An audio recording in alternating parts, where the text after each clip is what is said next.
Whoa. Yes, the mic is working. Excellent. I forgot to check beforehand. Hello, everyone. Welcome to another Bernie's, Bread. Welcome to an ARMS tournament.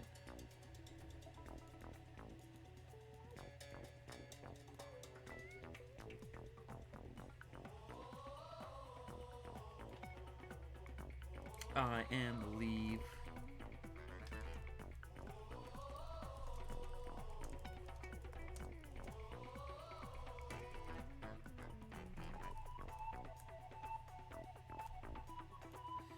And we have ourselves some exciting things going on. It's been a while, but ARMS will, and nice. ARMS nice. That's the sum of my message of the day. I hope everybody remembers that even as I've always been, even when all the people who I don't play ARMS that much anymore, but like I've heard a lot of people who be like, I'll continue playing and supporting ARMS until I'm the last person. I've lasted past all those people. I'm still streaming tournaments. I still host a thing every once in a blue moon. I'm still here. I'm not gonna say here I'm gonna be here until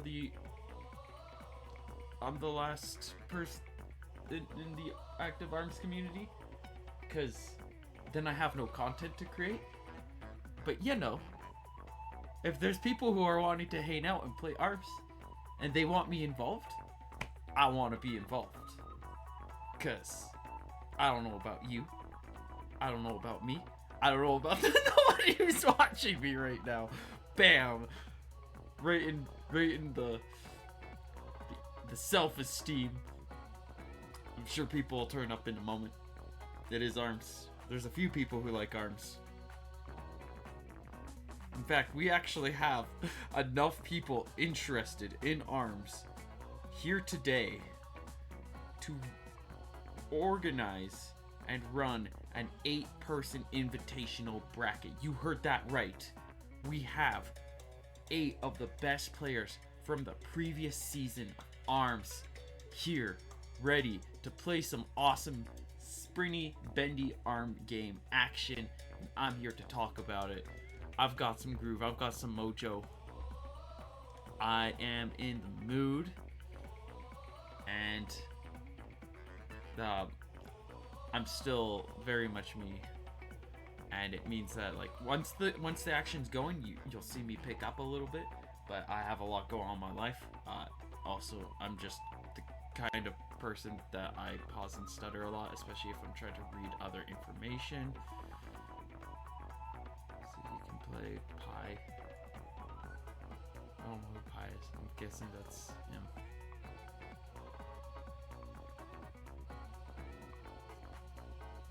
Okay, that sounds like a plan. So we've got ourselves set and ready. We're just waiting for our 2 players to be coming in. I am still working on personal plans to try to get something going, though when that actually happens, I think the goal is to have that happen at around the time of the ARMS anniversary and make sure that that's at least set up enough that I can get that going. Whether it'll be weekly or monthly, or maybe like most of my events, a one-time thing that is intended to be multiple but only is one, remains to be seen. But this one should be hopefully better set, that I can have like 2 people and that would be enough to do a stream, or maybe like 4 people, do a couple of games, showcase some ARMS, have some fun. I know there was an idea that a friend of mine a long time ago suggested I look into, and I'm basically like doing that, I guess. So I'm looking forward to trying to get that set up. I think I have something on Ninjala's lines as well. So the stream might be more active. But yeah, keep our things on the loop and in the eyes. I'll entertain you all with some quick arms while we wait for players to join. Just grab, look at this exciting action. Mechanica, she's so cool. Can I hover? No, you can't hover off of that. You can only air dash. Imagine if there was just a tech where you could air dash and then hover.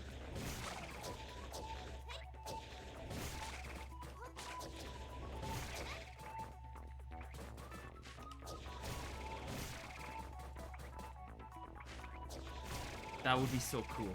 Anyways, I know I have the 2 people I need. They just need to join the lobby. There's one of them. There's a friend, community regular, Ninjara aficionado. There's a consistent enough amount of things kind of going on. I might not have to cut like the intro, especially since I do talk about a couple of things very briefly. But yeah, hello Crossfire. And we've got our other contender, Atom Brain. So let's close this off. We are looking for them to do their stage striking. And it looks like, not for this group, but oh dear. Well, that's some good luck. Somebody just used the randomizer and they got just 3 different gloves.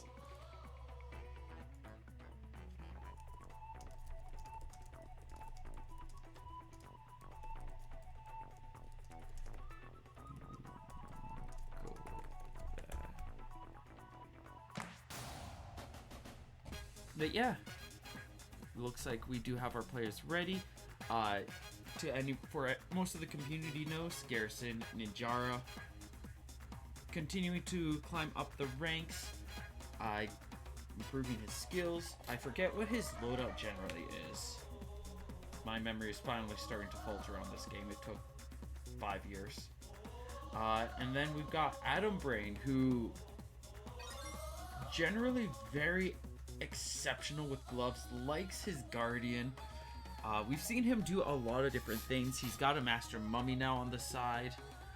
Thank you so much for the follow. This is gonna be one bloody coronation. This is gonna be exciting. I know these two. I know especially Atom Brain. Like,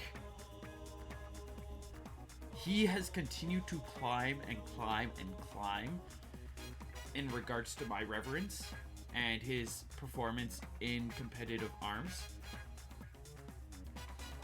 He continues to become scarier and more effective and more dangerous. I'm looking forward to seeing how he plays. I'm looking forward to seeing how Garrison has held up since last time I saw. Yes, he's been steadily improving too.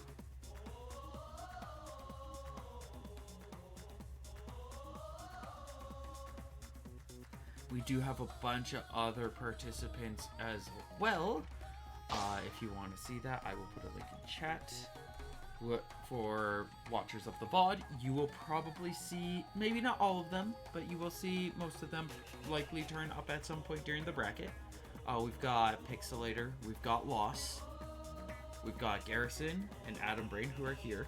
We've got Super Endgamer, very well known for the modding scene, is literally the modding scene for the ARMS community right now, doing very impressive stuff. We've got Emperor, we've got Glyph, and we have Frosty. And as I was talking about that Master Mummy, it looks like he is going to be playing that again.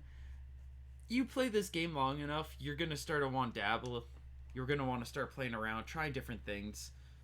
Twintel is sick and fresh, but there's There's only so much Twin Tail a person could do before they wanna play as someone the fantastical Mumford. And that's exactly what Adam Braid's doing. We've got ourselves a couple of very explosive arms here, Lockjaw and Tri-Blast. Now, Lockjaw is not a competitive arm.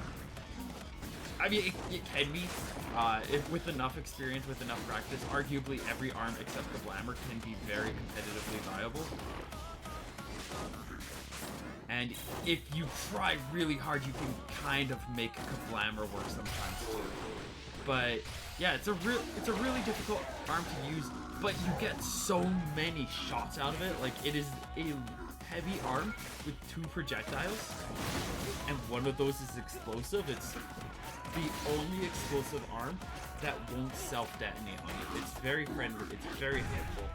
On Garrison's and we have a bread and butter build for Ninjara. Glove and nice Mander. Always underrepresented. I honestly feel like it's probably one of the best arms in the game, but most people don't bring it out. It's a very wonky arm, I can't blame them, but it's so good. And Garrison is using it fairly effectively, managing to push through this Master Mummy, and we get that first point. Now, I know 99 times out of 100, anybody who's watching my streams are gonna be like, Maleev, why are you doing this? There's no new people who drop by and watch. Everybody who watches your stuff is here for arms because they know what arms is. But you know, you never know. Maybe there's maybe the Pokemon. That's a no. I don't think that. Is that offensive? I think that's offensive.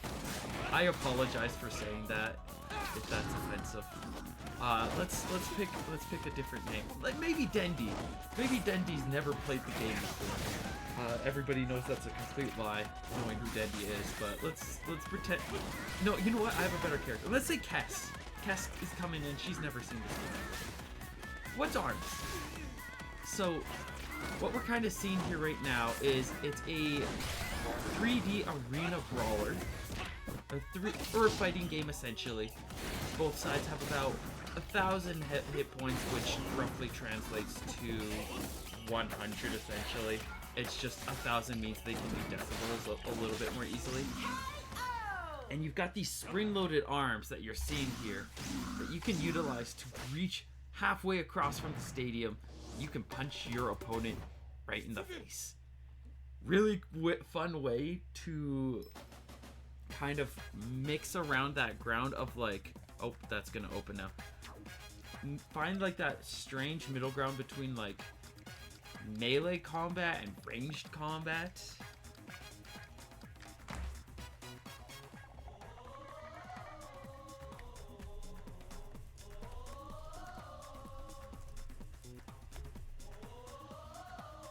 Where it's like you're basically doing melee fighting but at a distance, or at least that's how it feels. You can kind of control the way your arms move.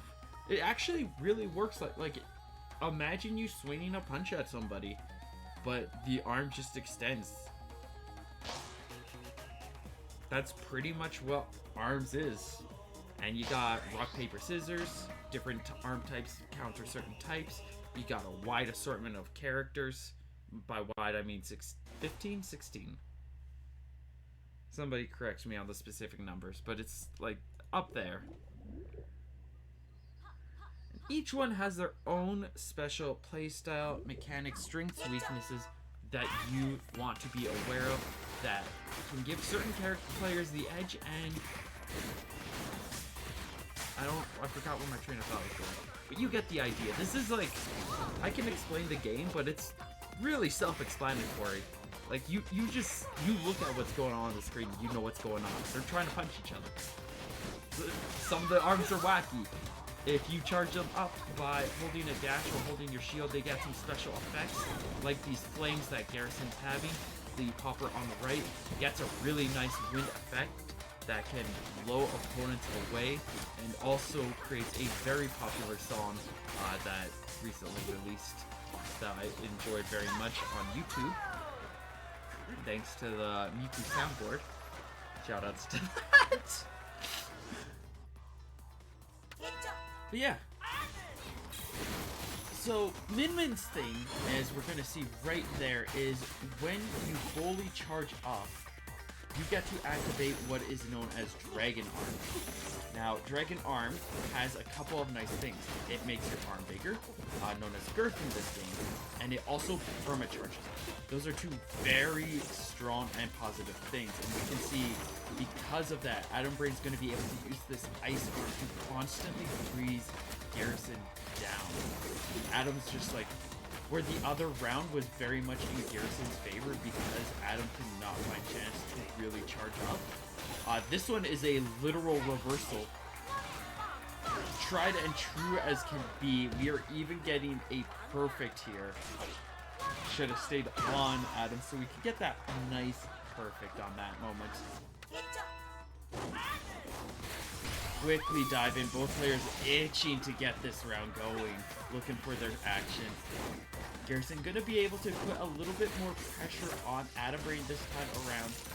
Doesn't get that Dragon Arm charged up, and that's exactly what Garrison wants. Because that Dragon Arm, as I said, bigger, permacharge, a lot easier to fight and pressure your opponent. Where if it's small, if it's itty bitty, as it is, Garrison's going to be able to utilize Najar's faster movement speed, his teleports, and his general kit more effectively to punish and take Adam down. Min-Min also gets Dragon Arm off of a successful grab, just as we see here. So now, Garrison is really looking to get that knockdown. A nice slap Amanda hit will take Adam out of the permacharge and has to go back into that climb. I can definitely see a lot of inexperience with how Adam Brain is playing Min-Min here. Struggles to really find moments to charge up. Like, Garrison literally just has to exist in their area, and he's hesitating, he's not charging up, he is, like, constantly just throwing out punches, even if they're not charged, and it's allowed Garrison to do some pretty good pressure. Unfortunately, it is not going to be enough. Adam Brain does manage to land one more grab, gets the permacharge, and carries it, closes it out from there. That bringing our score to 1 apiece. So what we're doing right now with the stage selection, you're noticing I'm hopping in, closing things up. Stages are very important in this game. I need to preface with that. Stages are incredibly important in this game. You can pick the wrong stage and it immediately turns what might be an advantage matchup for you into the worst matchup you'd ever have. But people are pretty lax about stages these days. So what we are doing is we've got 5 starter stages and 2 counter picks. The first round, I just had all 5 starters up. Once a stage was used, I've removed it from the list so we don't have repeats. And then I added the 2 counter picks. And then from here on, I'm just going to remove another stage. So we had DNA Lab. DNA Lab is no longer selectable. Via is the next one, so I will remove Via. And we'll keep doing that until we've got a winner.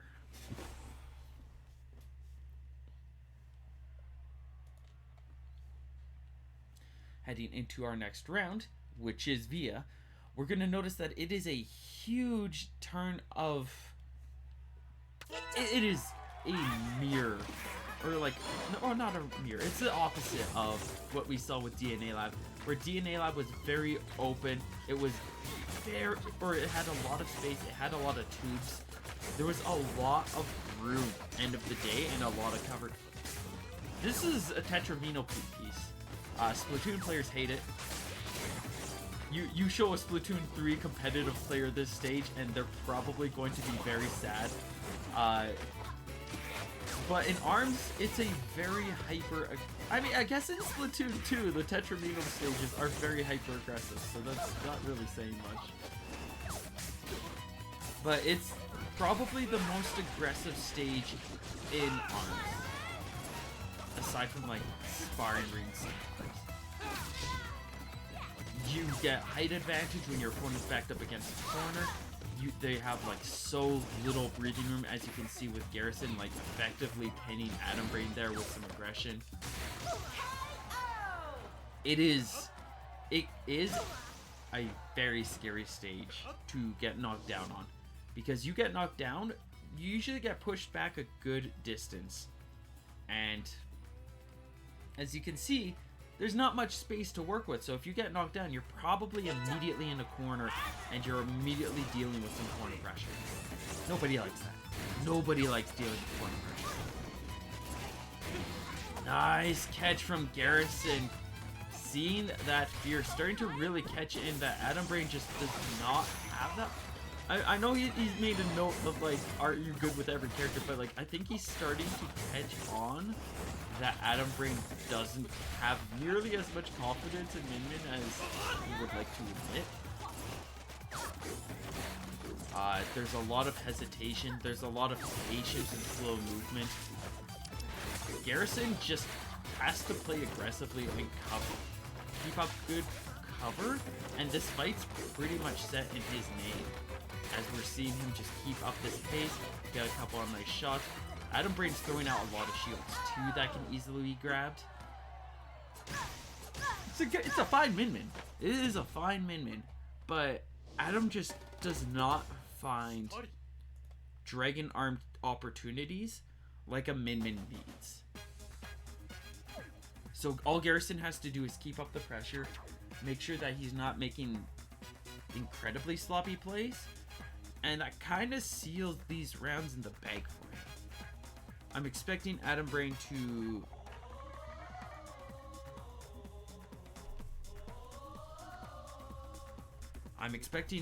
to switch over to potentially Twin Tail.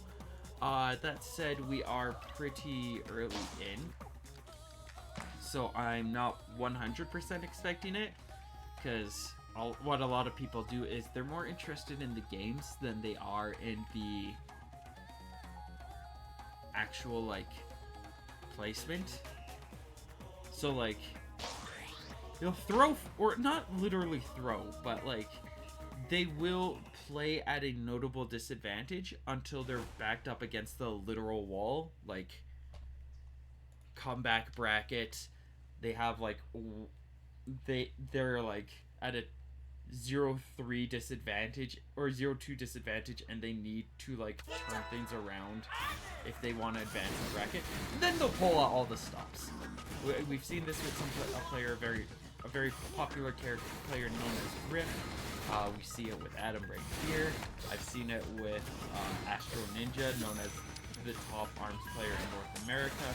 We see it everywhere. You either have people that are doing that kind of stuff, or you have the people like me and Garrison who generally have a single character, and we will live and die by it. Adam Brain switching back to Master Mummy for this bout. Garrison going double roaster. Not a bad decision. Not a bad decision at all. Those are gloves. He had the rush grab there, but he just popped rush and canceled it. Good old panicking fails one once more. It always bites when that happens. But yeah, no, Garrison has a good set of arms. There's very few loadouts in this game, if any, that properly counter 2 gloves, period. It is the best loadout you could pick. There are different kinds of gloves that have slightly depending advantages and disadvantages, but you could slap any 2 gloves on and you're probably going to do good in this game. Adam going to be going in with 2 frosty arms. We've got the Chilla and we've got a Cooler Rain. We've already seen what ice is capable of. You get frozen, you are unable to charge, your movement is greatly hampered. You do not get, your only options are like very weak punches or shield. And you're left vulnerable for an opponent to potentially reset that ice chain. It takes about, I think, like 3 seconds for the ice effect to wear off. So there's a lot of situations where you will just get locked into a mind game when you're frozen, where you're like, are they going to grab me? Are they going to try to get the ice continuing to go? And it can really just mess with the wrong kind of person. Nice patient plays from Garrison's working out pretty well so far. He does have the health lead. Adam Brain is slowly trying to heal up health while finding brief moments. One option you can do as well when frozen is, if you've got Rush, that resets any negative status ailments that you might have on you. So he's potentially holding on to that as a panic button, where if he gets frozen, he could be like, doesn't matter what you do, I'm going to pop Rush. There is bait counterplay that can be done to punish that, but generally, as long as you have the Rush, you have essentially a shield on you. Because as you see that Rush come on, there is a small ring that pops out. And that ring allows you to very safely deflect any attack like that, and you're usually capable of securing some pretty solid damage as a result. Garrison going for some very desperate plays, like some panic recovery option, ends up getting punished out of it, and this round is looking very much in favor of Adam Brain. We're also noticing that, like, usually Ninjara doesn't take too much arm damage, but those arms are also... Oh! Garrison was not expecting that to reach, did not press that rush button. Oh, that is a clean bait, and that was a clean punish. Garrison tried to go for the unstoppable, but Adam already had the rush popped, and one good rush beats another. So Adam Brain's going to be able to balance out the score to a piece. A thing I haven't made note of yet that makes some of the matchup interesting here is certain characters like Master Mummy that we're seeing here are considered heavy characters. And heavy characters have an armor property when acting. Acting can generally be jumping in the air, dashing, or punching. And as long as they're doing any of those things, the armor is active. And basically what armor does is it reduces flinch damage to 50%, and it prevents that from being capable of knocking you down. So in that case, you need web arms that are in order to counter like armor, you generally need stuff that has full knockdown, like the firearms that we're seeing Garrison use, or you land a grab or rush. Those are generally going to be your options. You can try to go for a shield break, but like break their arms, but that doesn't really work unless you're like that aggressive on them, in which case they're probably going to die first.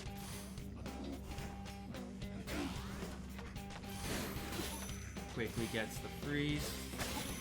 Oop, nice parry there, but we are getting the chain going, and that is a Dendy grab. That is why ice chains are so scary. Garrison has lost half of his health in the first 25 seconds. He's almost down off of a single ice chain.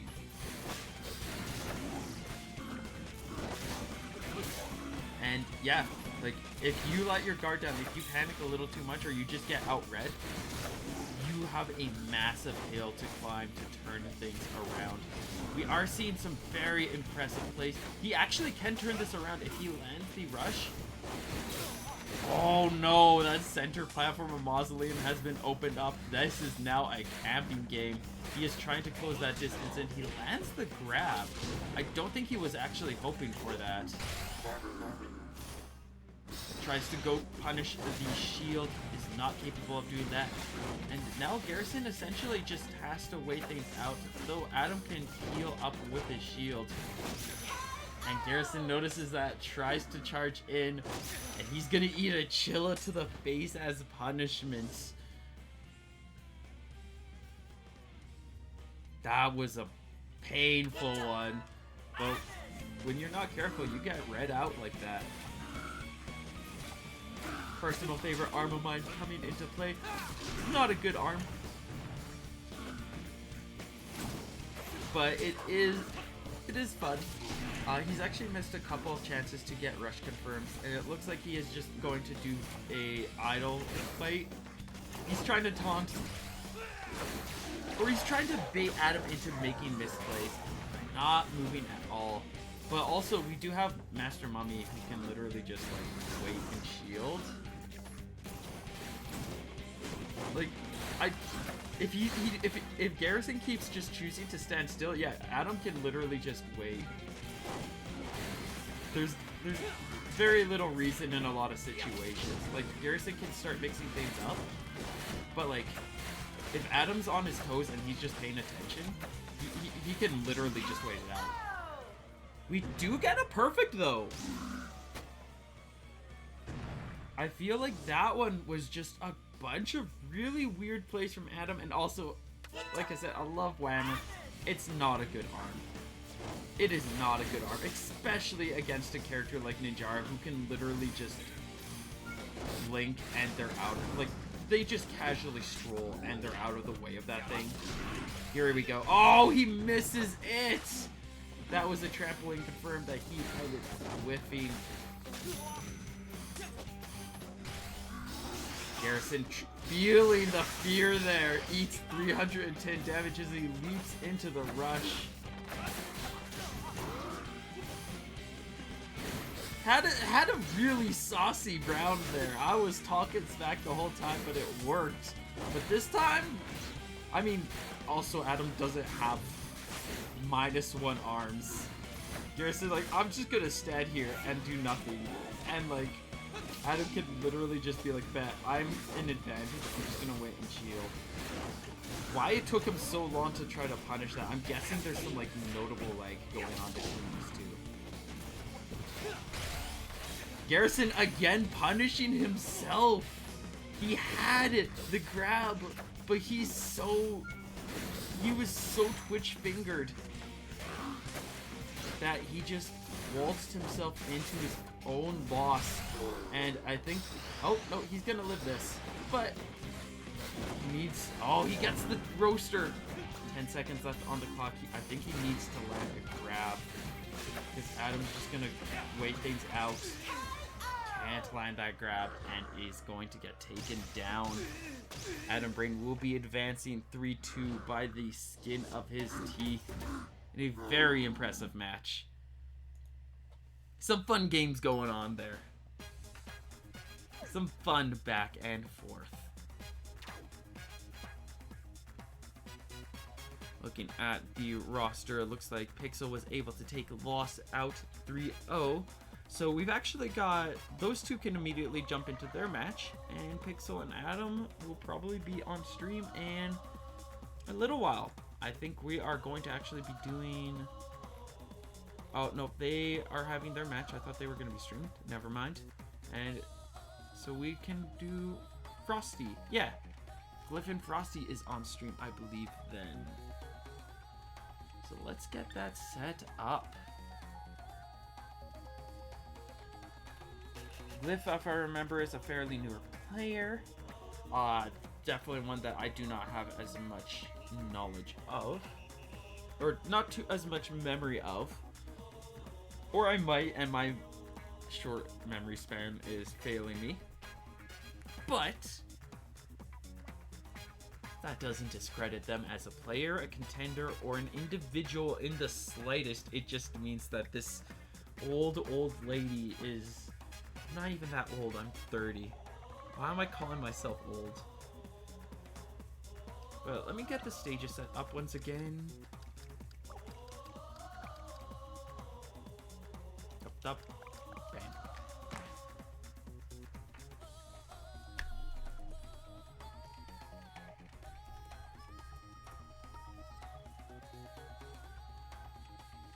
But yeah, from the looks of it, if I were to take a guess, Glyph is, I've seen them before, and I'm pretty sure they were Kid Cobra. I see the hint saying Kid Cobra is here, Kid Cobra is hot. Frosty's also a Kid Cobra. So I'm looking forward to some sneaky snake action.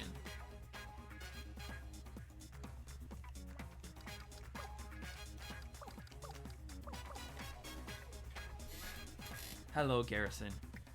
So what happens? What's going on here? We are 2C. We're doing some classic stage strike in action, so that's exciting. We got a personal preference here. We're gonna probably see it through.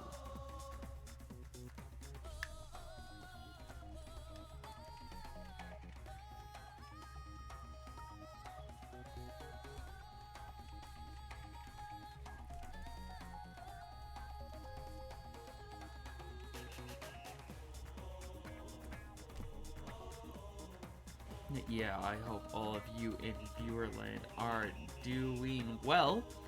I am dealing with a busy life, which is why I don't stream nearly as much. But it's this life that I've been enjoying, and it's making better money than streaming.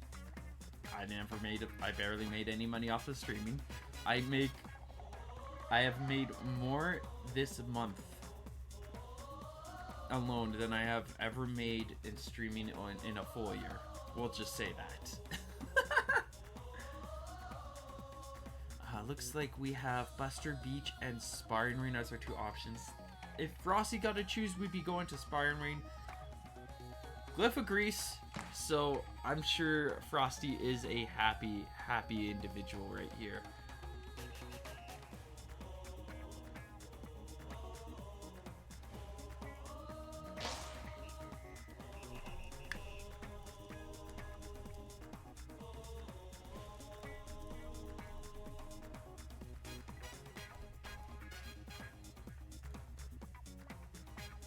I must be losing it because I feel like I'm hearing Splatoon sound effects.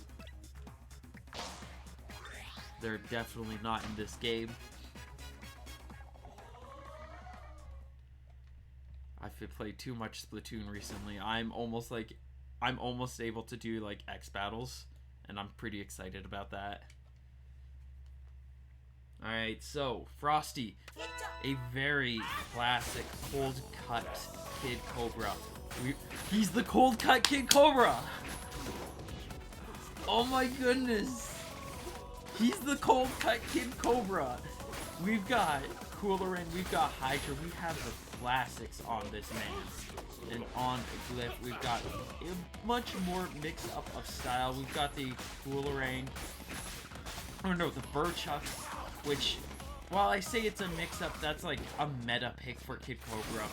And we've got the Popper, which, again, that's a really good... I mean, that's a meta pick for anybody. But on Kid Cobra and his massive girth especially, it is a great choice. And we can see why these two arms just are incredibly effective at parrying, rolling down attacks, and just powering through, dealing hefty damage. Frosty's really struggling to keep up with this build, and he's gonna take the first loss. Neither player looking to change things up. I would wager, I know Frosty pretty much is stubbornly and passionately dedicated to the Hydra Coolerang kit. Has such a good rush. I know he has the Slenderman, he'll bring it out every once in a while, but generally, like, if we're seeing him play this, if he's playing, it's this.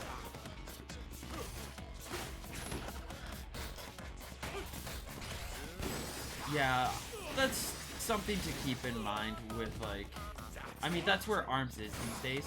It's also kind of why I'm wanting, the thing that I'm planning on doing is not going to be a tournament, because, yeah, no, they kind of, it's hard to get numbers for tournaments. You don't have much expendable time for this season. That's the thing, too, is, like, unless, like, new kids start playing ARMS, which you have to question how many are going to actually do that. It's like, It's mostly just people growing up who've grown up with the game, who love it to death. And these people are all getting jobs. It's harder and harder to find time to play this game. Especially when there's other things coming in too. Like I said, Splatoon 3 being an excellent example. ARMS came out when Splatoon 2 was released. And we are now playing Splatoon 3. We are approaching the 3rd season of Splatoon 3. I mean, a bit of that is also the Save Arms events are international, and I mean, not to throw too much shade at the ARMS community, there's a handful of personal favorite people that they only care about. And while there's a lot of people who will sign up and participate in events beyond, much like the bi-weekly procrastination that we have, organized by Frosty. We, like, if it's not the classic, or if it's not those individuals, like the people that like the community puts on a pedestal, like I'm not even, like a lot of people see me as impressive or important, whatever, I'm not on that pedestal. But like, if it's one of these people who are put on a pedestal, then immediately you get the whole community flocking. I will also note, especially in a case like the Save Arms events, the organizer for that does put a lot of work into the graphics, organizing, getting people interested, likely reaching out to individuals as well and trying to get them in, that a lot of events don't do these days. And that's where a lot of like that life kind of comes in. Those are treated as very special events.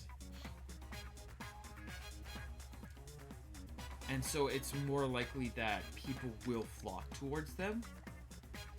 And then also, again, those are a lot of the community or dormant community sees as paragons. I underestimate. Oh, no, you're just talking about rankings. But like, if you are not one of these paragons organizing an event, you're probably going to struggle.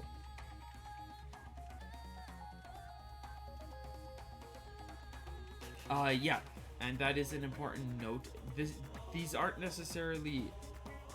These are top players from the season, but it's not like the top 8. Scheduling is difficult. People can have a hard time finding time to participate in events, which is why like the bi-weekly procrastination is so great, and why I want to do the thing I'm gonna do. Because I might be able to have a more flexible schedule or something that work, like, instead of organizing an event that needs like 8+ people to show up, because I know I get discouraged if I don't have at least 8 people. I can have something that only has 4 individuals. 8. And make things work and like have easier scheduling. Like I could arguably only have 2 people and like do something for a good half hour, call that a stream, where it's just the 2 going ham. Maybe they play against me, and then we call it a day.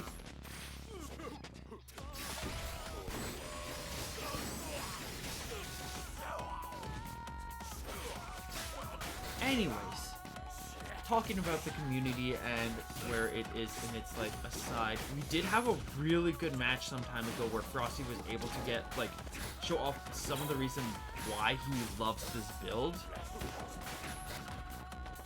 against Glyph. We got some really good ice chains, a really impressive rush, and managed to take a point. But overall, this is definitely like these 2 builds. It's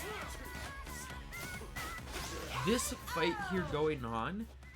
Skill is important. Glyph, I'm not discrediting Glyph when I say what I'm about to say. I'm not discrediting anyone. Both are incredibly good players. But Glyph's build makes this matchup significantly easier. For Frosty to properly beat Glyph, he would have to be leaps beyond Glyph's abilities. Like, Glyph has a shield break right here. Frosty tried to counter it because he had no option. Glyph's arms have a much easier time catching Frosty's movements, as well as just, like, landing and securing damage. He just has a more consistent build. And this is one of the big important things about arms is like default arms are great, but when you get to the nitty-gritty of this game, it's all about the customization and finding builds that synergize well and work with your character, work with your playstyle, and like capitalizing on that. And Frosty's a great example of a player who's like excelled with the default build and gone above and beyond to like demonstrate its abilities. But then you have somebody who's playing customs who will just put on like a good build. Like a lot of characters have like meta builds at this point. You can look at a character and you're like, even outside of gloves, you're like, these are like probably the top 6 arms you could expect from this character. And when you slap those on, it's night and day against like default arms.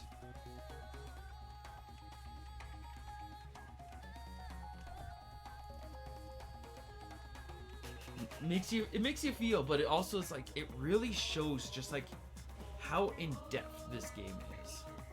Like there's so much going on here. And yeah, random is also a fun way to go about things. Like there's a few ways that you can approach arms, your builds, just basic movement and how you move about the field. You could have 2 people with the exact same character, exact same arms, but like they can play those very differently. I mean, you see that with standard fighting games, but it's just like, this is just that much more where it's like, you have the same characters, but they're all even more expanded. Like, the same 2 characters could look completely different because of the arms that they have equipped as well.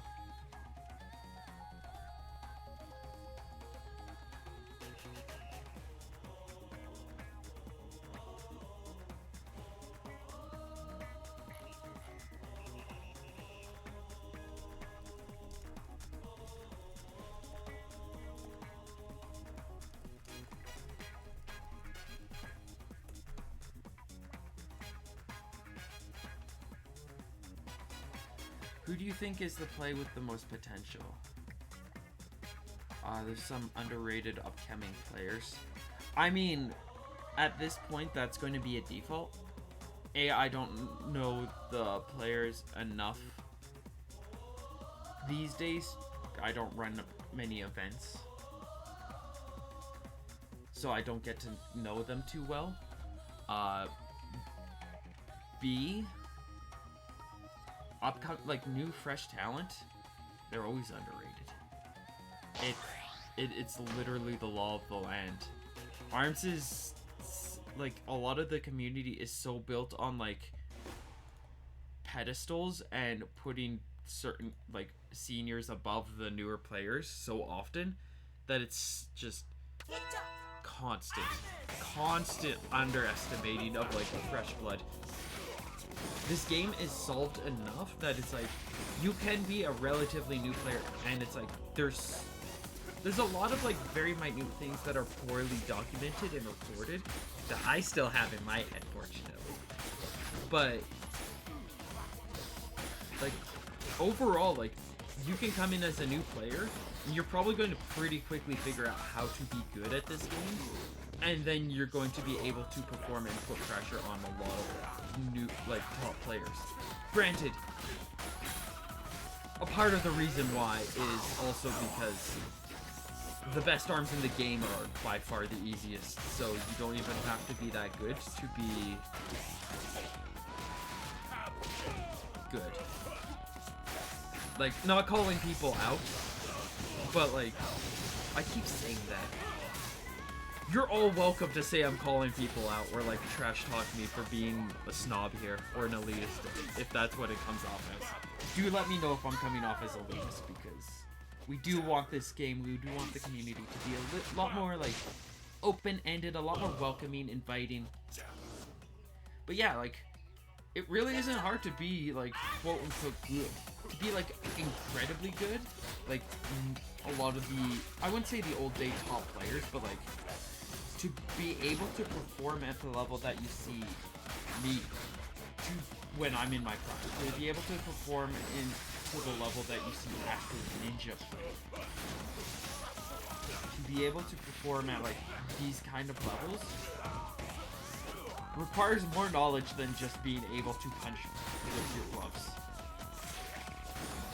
There is more going on in this world. But if you want to perform well, slap on a couple of gloves and go to town, my friend. You will destroy half the bracket. Especially if it's me, a Mechanica. Toasters.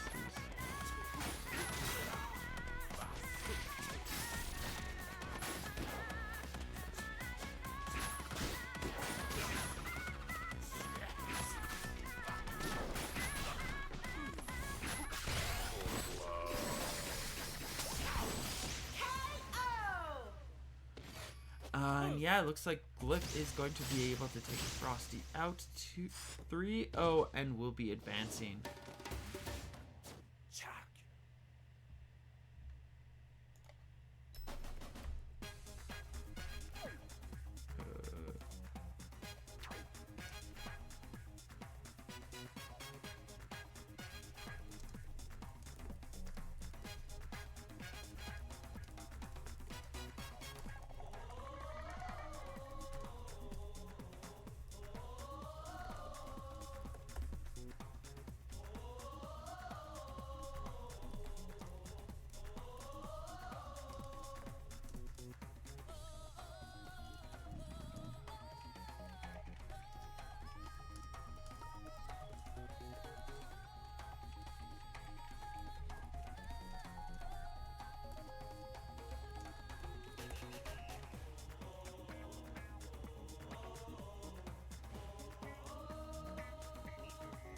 Yeah, my point, yeah. I'm talking about things in another channel, but like, the way things are going now, unfortunately I do not get to stream Pixel and Adam. So we're gonna be going straight to Emperor and Glyph, which, yeah, that means like Glyph is being on the stream twice, which is a weird tempo thing. I don't get to see, I mean, I'm going to see Pixel in the next round, but it risks Pixel just not being streamed at all. I don't get to see Adam's semifinal match, which is weird.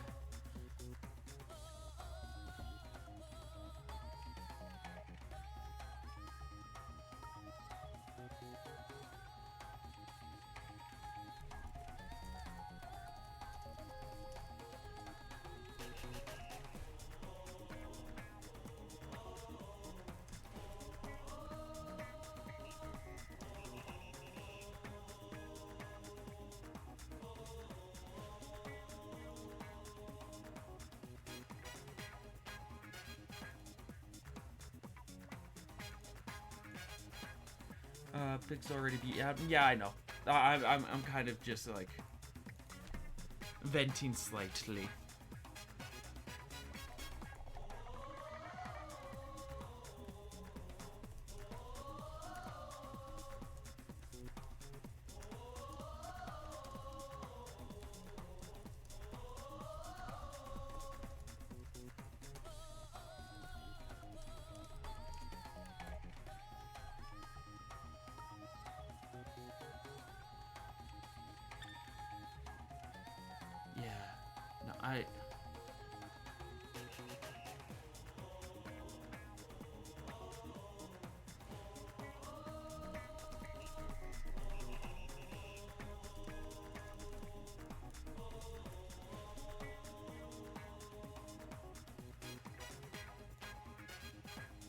Alright, so we've got our players.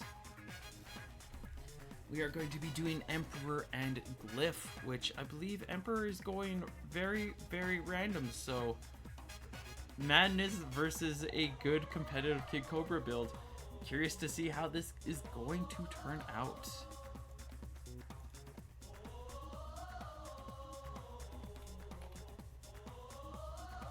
Do that. We can hit that.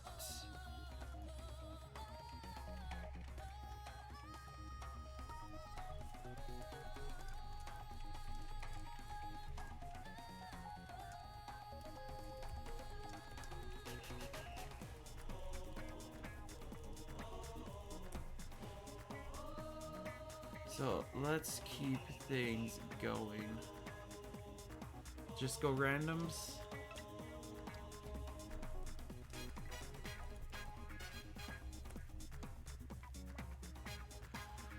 So let me set that up and I will run that rotation. 1, 2, 3, 4, 5. You're all set.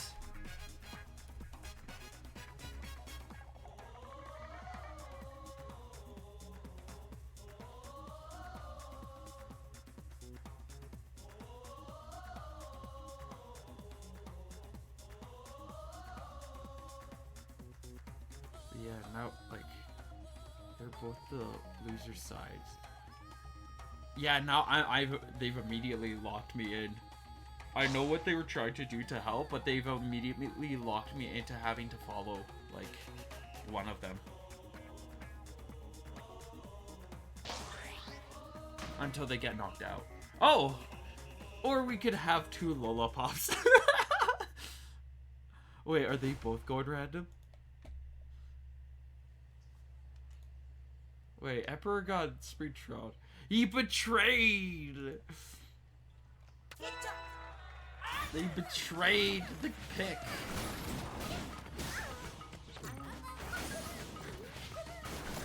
Alright, so we have Emperor facing off against Glyph, both playing Lollipop, both playing they have very similar builds going on right now.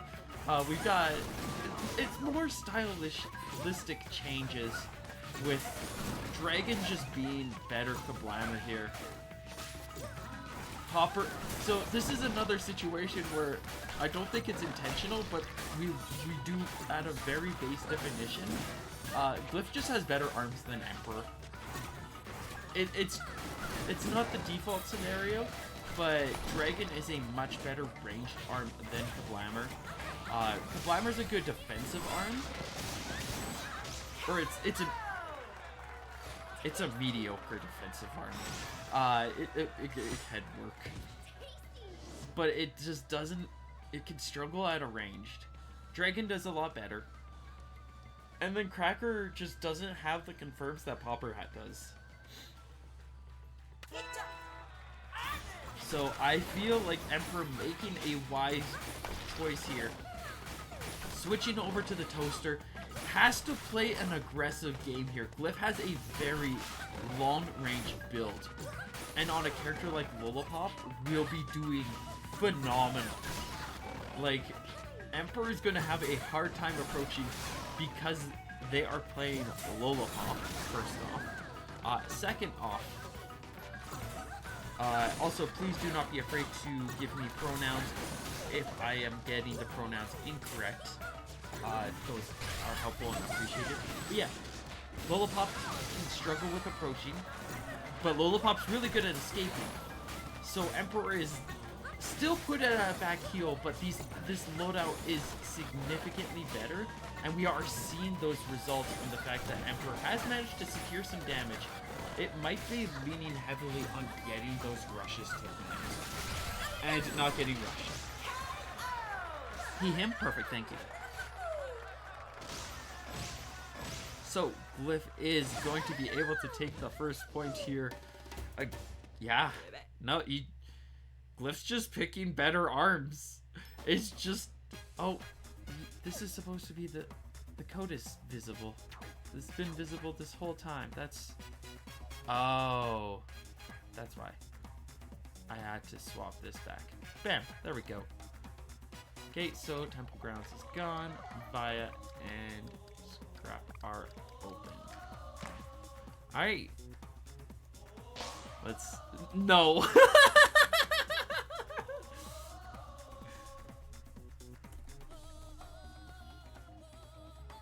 Oh my goodness, that just smells of like max brass defaults.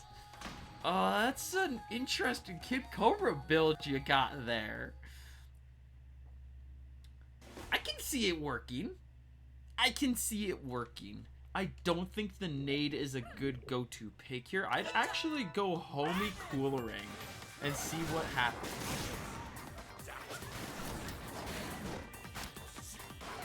That would allow for some like really silly like ranged combat shenanigans. The nade definitely can work. You kind of want to lean into a more aggressive play then. And again, if you're doing nade homie, you are just investing in a rush gameplay. Like, arguably the best strategy here would be like, don't even engage until you have rush, and then and then you engage. You just charge in, you scare your opponent, you blow yourself up to get confirmed into your opponent's rush. But yeah, no, this is a loadout that you want the rush, and then you pop it halfway across the field.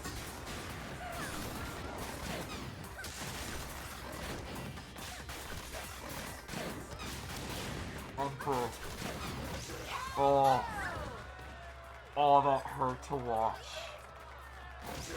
Oh, that was rough. Oops, Lamau! You do all of that, and your response is oops, Lamau. Bruh. Oh, that is a good homie to stop that rush. Ends up eating an additional 10 poke there, but that's not too much considering things.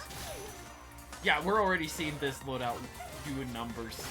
Getting some good coverage, you can kind of contend with range. You're really wanting to find a mid game, and like, but your rush has to lean so hard into catching a mid play. Like, you see that dragon come out, and you press rush, and pray to the gods that your homie hits before that dragon hits. Like that! Sort of. I mean, it's still a positive trade. That's 240 versus 130. It could be worse. But yeah, this is a decent, like, mid-range build. If it wasn't for stuff like that.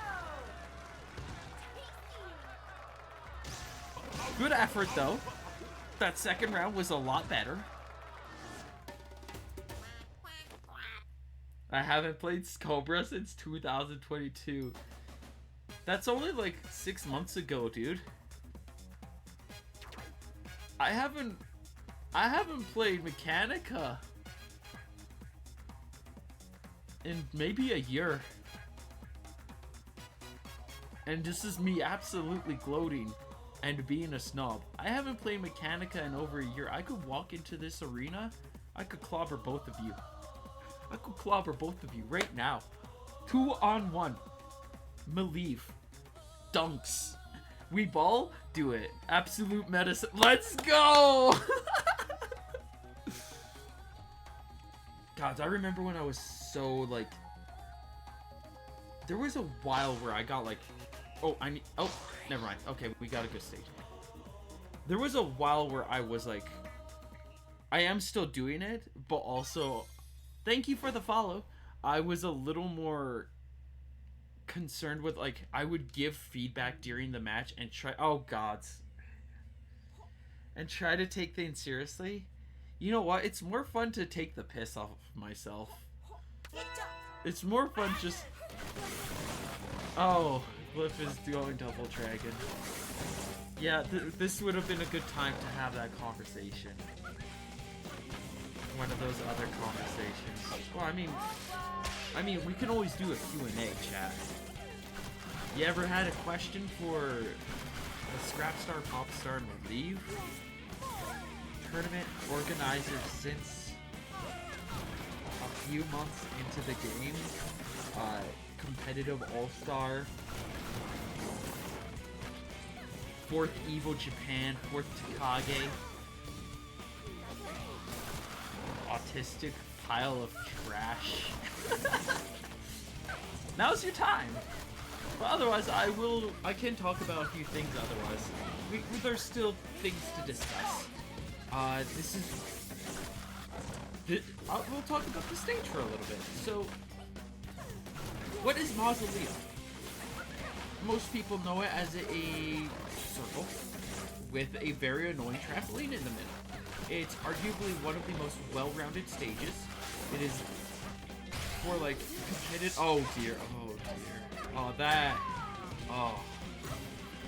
It is there. It is a really good stage for aggressive play and defensive play. If you know how to play well defensively, this is a good stage for you. If you are experienced in aggression and playing smart and carefully, I do have to give it to Emperor. This is a lot closer than it should be.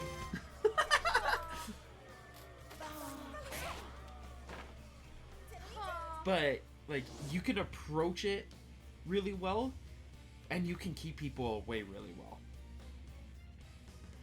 The big decisive fact about this stage is that middle part in the center. If you get knocked down on it, that can cause... If it gets hit twice, which is activated through knockdowns on that middle part, it will break open and turn into a trampoline. Which, end of the day, means that it, like, kind of starts out more rewarding aggressive play, but if you're too aggressive and that part breaks, then it painfully rewards defensive play, like, to a comical degree. Or it rewards people who, like, can cheese really good on that trampoline. If you know how to cheese really well on that trampoline, you can do some feisty stuff.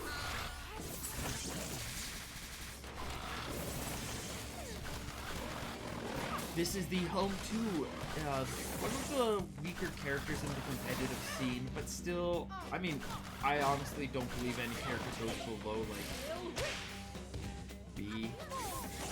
Maybe it was C. I don't remember. It's been a while these days, but, like, every character is arguably competitive viable. This is Master Mummy's Land. You can kind of tell because you'll see those, like, big money-wrapped fingers just at the top of the screen there. You got Mr. Mummy. Do you have Master Mummy logo anywhere? I mean, you kind of do. It's also dark and moody, and it's called the Mausoleum. Nice grab. I think he got the point. Let's go.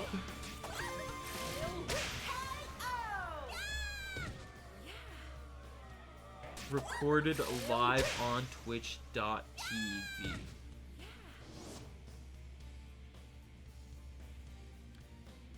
Putting the G in GC. What does the G stand for here? Grabs? I guess. Yeah, I guess that's what it means.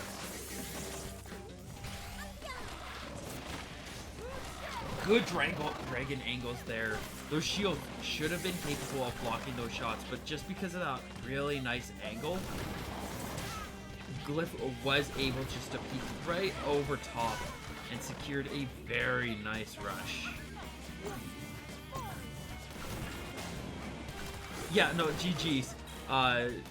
It is a rule that if somebody wins a single round with Double Guardian, they immediately win the match.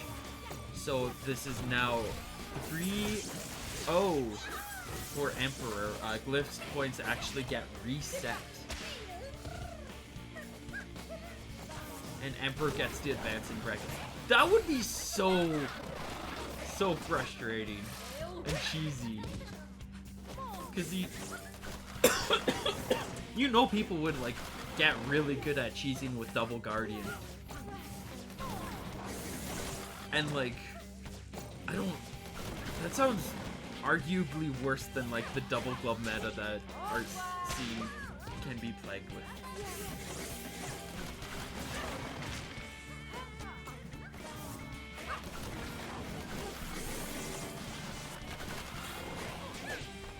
Nice grab. You do get another KO. Emperor memeing it up and all the way into a point. You do not meme with the memester, or you're gonna get memed.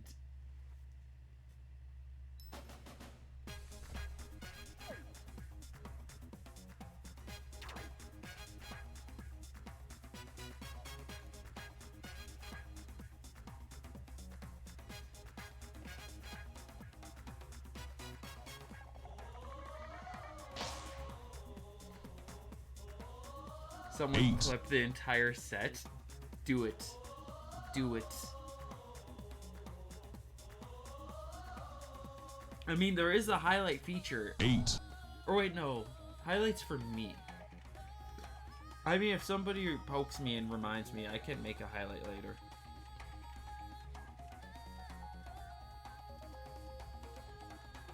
But yeah, that was an entertaining set. Oh gods, we're gonna... Oh no, those are scrapbooks. Okay, never mind. I thought we were gonna be stuck here in the number 8 for a while. Oh yeah, I need to turn off... What was it? Mausoleum and what else did we go to? DNA lab, right?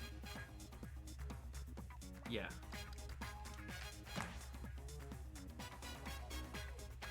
I mean, you can make multiple clips. Or yeah, like if you remind me to make a highlight, I'll make a highlight, and then it'll that specific like this whole thing will be saved and put onto YouTube. Like I've got a channel for that.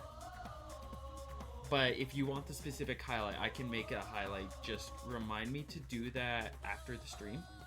DM me here or contact me in my server or remind me on Twitter. And I will make sure to do that.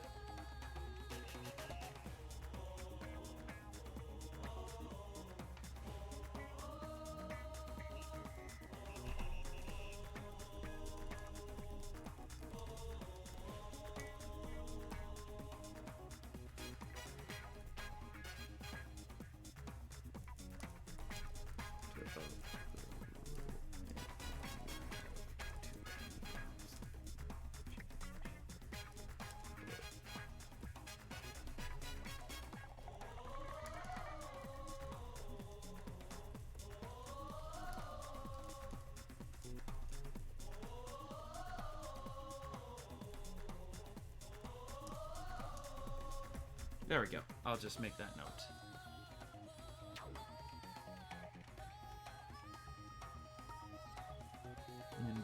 Indeed. Good old double guardian. But yeah, so generally the rule is if you are on the advantage side, if you are changing characters or arms, you have to announce those. And if you are disadvantaged, you do not. But also, if these two are also kind of just like goofing, they're new boot goofing, I don't think it's a crime. We're not in suits. We're not in evil Japan. Players are having fun. And end of the day, that's kind of the most important part. Like if we want this community to be going on, like yes, it's good to get a solid showcase of arms and show how cool this game is. But also, you know what else is great? Having fun. Why do something if you're not having fun? Like, literally no point. I mean, there is point. Like, that's the definition of jobs and stuff. But, like, you know,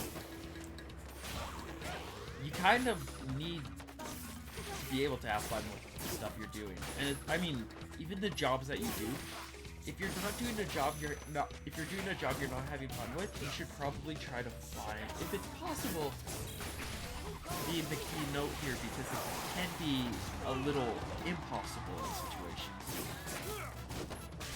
But try to find stuff in your life that makes you happy. Because happiness is not served on a golden platter. Dystopia is. It is served on a golden platter that if you touch, you have to pay to has a service fee to it. And that fee has interest. Emperor with some really nice pressure here. Putting Glyph back heel, catches the jump.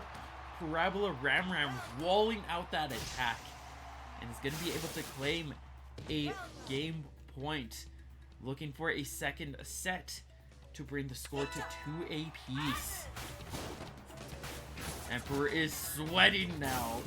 Like we're at the point of sweating. Like, this might not be hard meta, but like this is a competent enough build, and I can also see that there is some intention in the design to counter Kid Cobra. It's working out pretty well. Emperor is clearly putting some effort in, trying to put some pizzazz, putting some effort in, and we're seeing some good stuff. Glyph still with a very phenomenal Kid Cobra, excellent loadout as well, mind you. That's just, it does the work. You just have to know how to play Kid Cobra.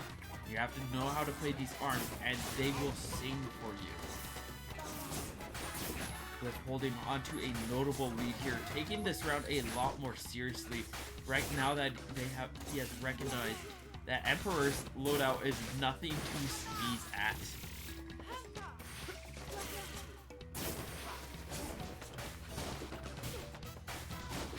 Glyph is looking to try to win this round so that he could set himself up to claim this set. That would be match point. Very carefully weaving around these shots. I do not think Glyph wants to spend that rush, and spend it they shall not. We are now on match point for Glyph. Emperor putting away the parabola. Sparky, I honestly feel like it's the weakest of the gloves, but you gotta, it's a glove. I can't. And Ram Sparky's an interesting build. I would personally prefer Chakram Sparky, because then you're getting all the grab confirms, but it still does its job. We still get those grab confirms coming in just like that one. And you have the Ram just for guaranteed knockdowns. Firearms also have a unique advantage, and whenever you get a charged knockdown with them, provided your opponent is not capped with rush, it will actually remove some of their rush meter.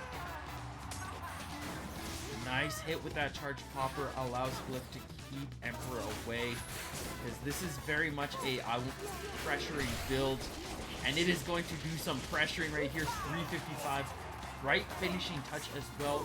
Ram does more damage, and also then you're getting that fire de-rush effect. End of the day, it's not going to make a notable difference compared to just like winning, but there are situations where slowing down your opponent's rush by hitting them with charged hits can and will make a difference.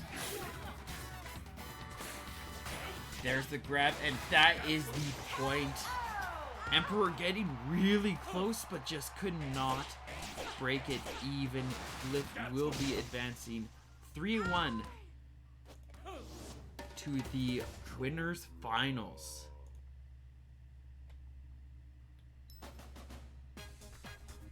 Well, a little bit of silly here and there, but overall some really excellent and exciting stuff coming on in from both players.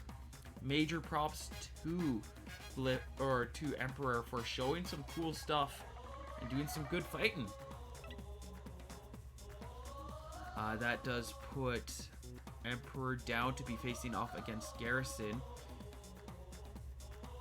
Yeah, no, the idea to have Pixel and Adam go,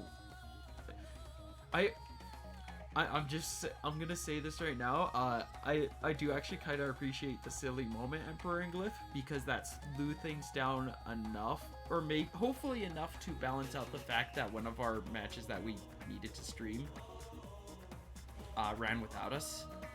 Because yeah, after we do Glyph and Pixel, we might be stuck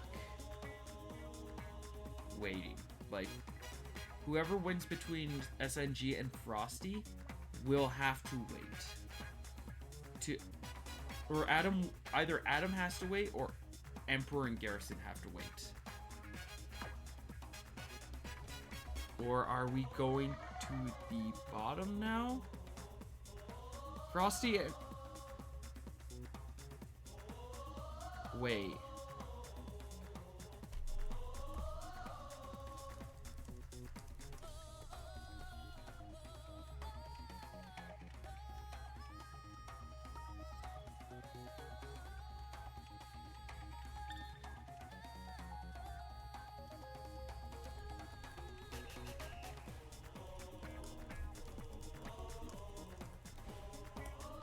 Why are we doing this now?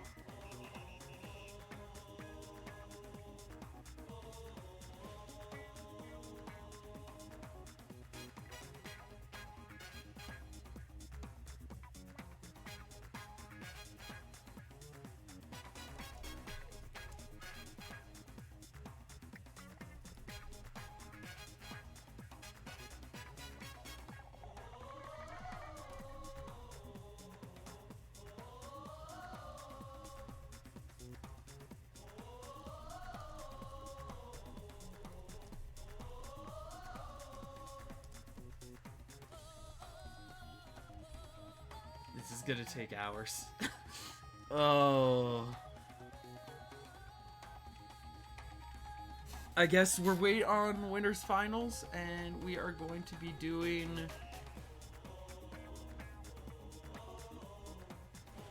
Alright. Come back quarterfinals.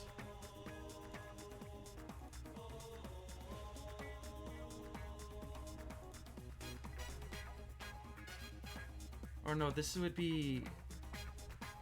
Yeah, this is just come back round one, I guess, yeah. Because that's quarter, semi... Yeah, okay. Oh, we've got a lot of matches all of a sudden.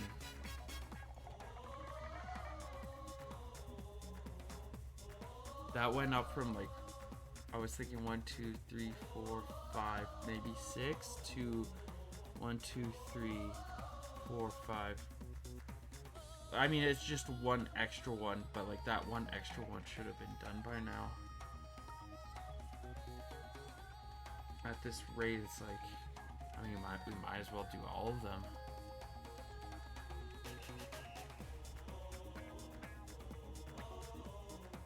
Like, there's a chance, like, it's like,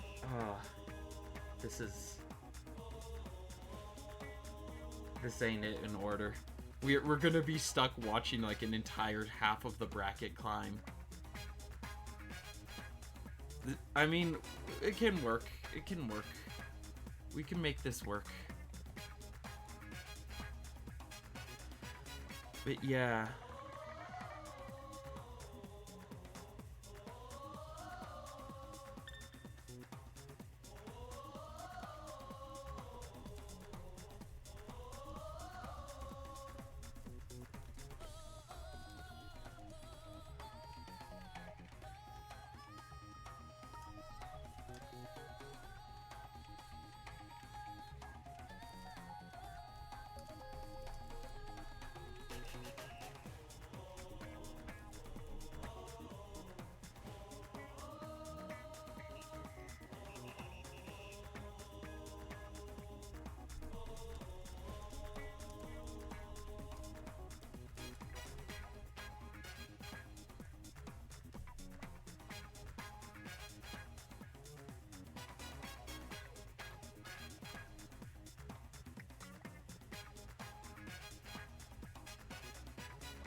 Like, that one is just set to constantly go. Unless...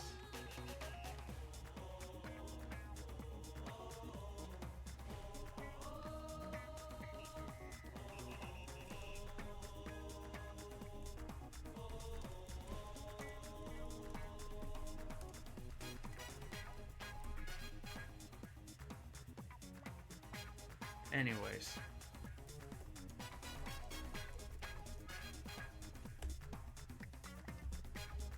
Let's do this.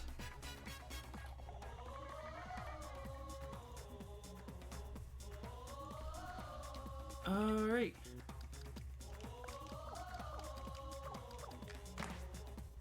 So we are going to Mausoleum.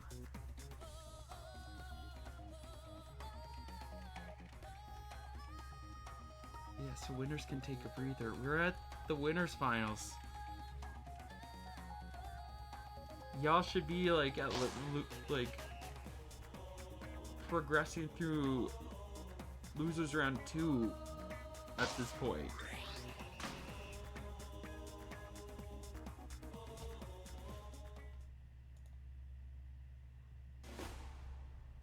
Alright, let's shift the focus over. I'll put... We have good music. Yeah, no matter what happens, we got some Bane in music. And we've got some Bane-ing players here. SNG being known as an incredible modder for the ARMS community. And arguably, like, the sole reason why ARMS is getting, like, content these days. Definitely do check out some of his creations. Just a generally phenomenal guy. And then, yeah, we've got Frosty stepping in once again.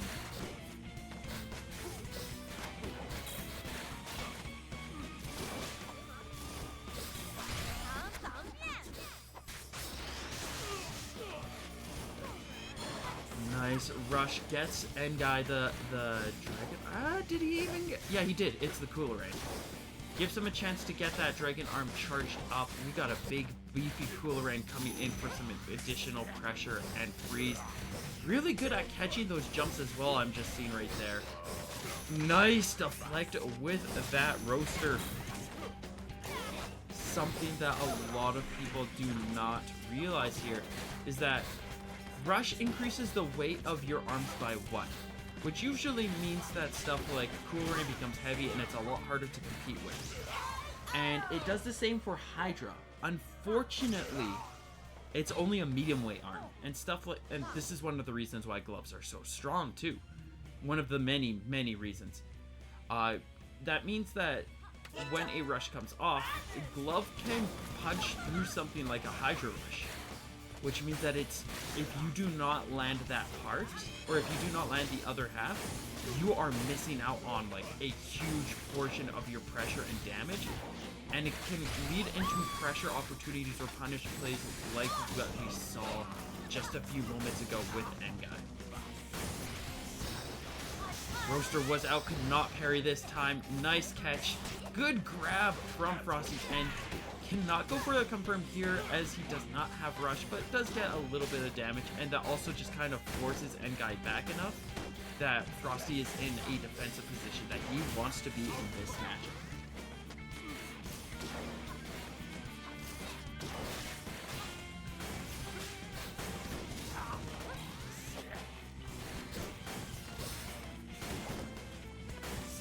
N-Guy just trying to play it safe at this point.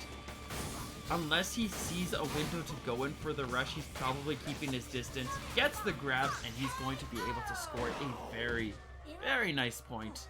Setting himself up with match advantage.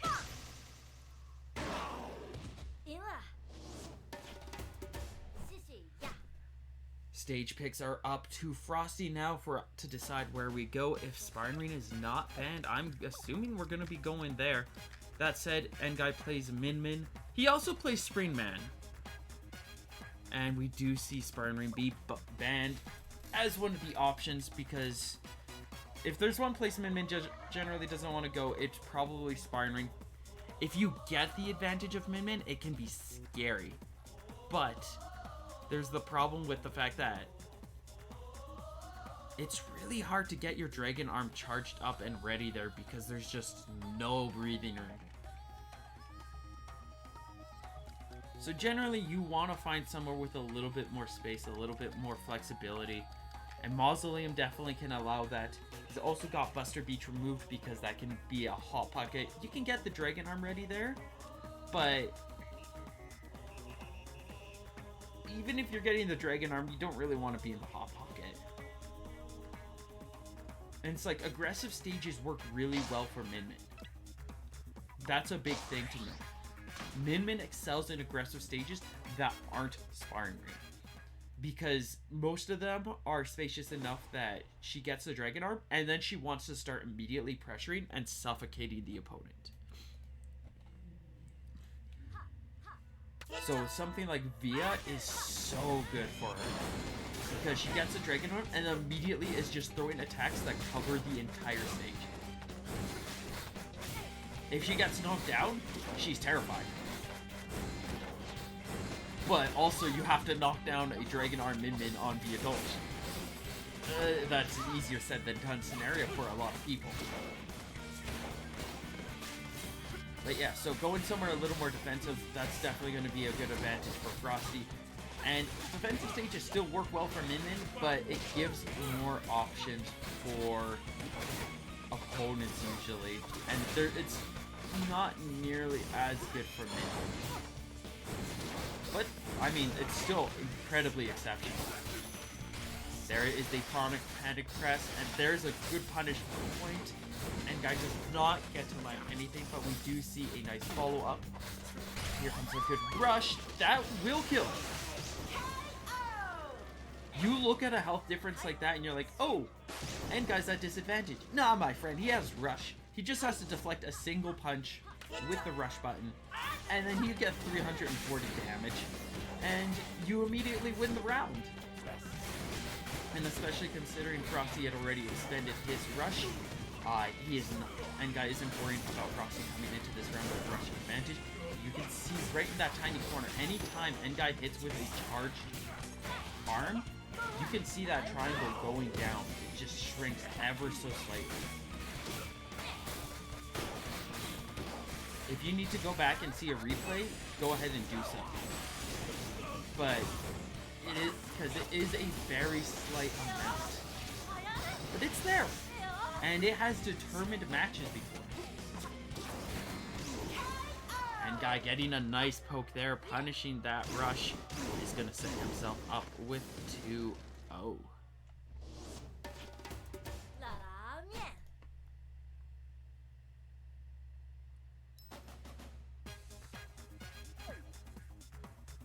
Alright, and it looks like we're going to be heading straight back into Mausoleum.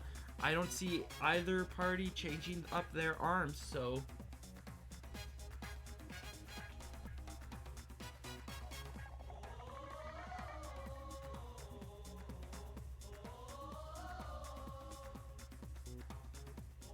we should be good to resume.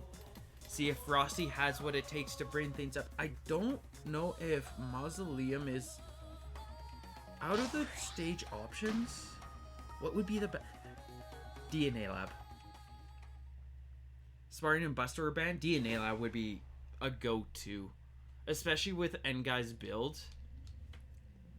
His arms could easily get caught on the DNA Lab tubes. It is very spacious, and you can set some things up with Cobra to get even more height off of your jump before those stairs. I could definitely see that arguably being one of the best stages. Granted, I also can see what Frosty is going for here. He is looking for the stage where N-Guy gets the least breathing room. And since Sparring Ring is closed down, this would arguably be your next pick, which I can respect the decision, but if he gets to get a Dragon Arm, you need to be able to, you have to choose to respect it at first. You have to respect the Dragon Arm. You can try to race to get it off first, but like, it works out there. Ooh!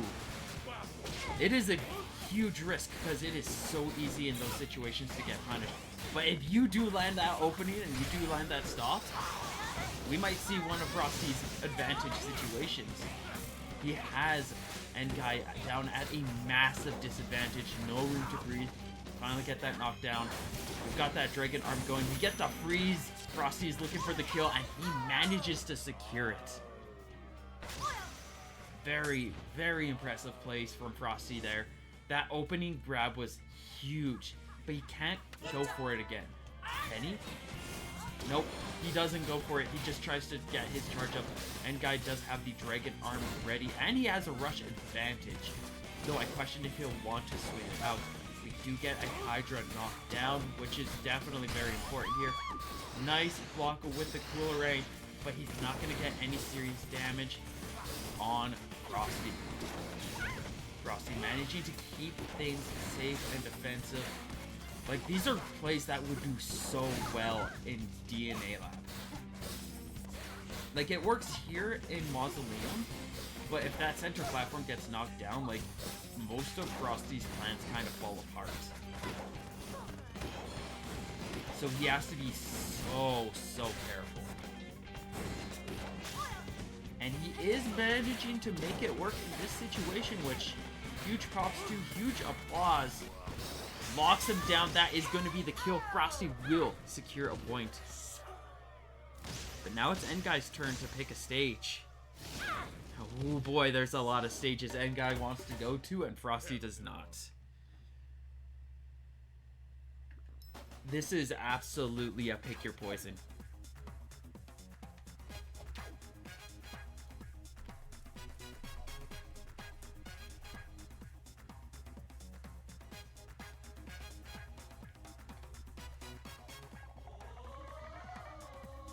DNA Lab banned? That's like one of Ross. That would be one of the better stages. I don't. Yeah, it looks like we're going to Scrapyard. We'll see how this goes. I am curious to see how this goes, because this kind of arguably works similarly to DNA Lab. But also with stuff like Cracker, I can still see N-Guy just like sweeping.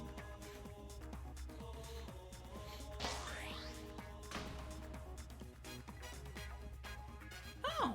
N-Guy's gonna switch over to Lolopop. I'm actually curious with the reasoning for this swap, because this could work as a good Min-Min stage. That said, also works as a good Lolopop stage.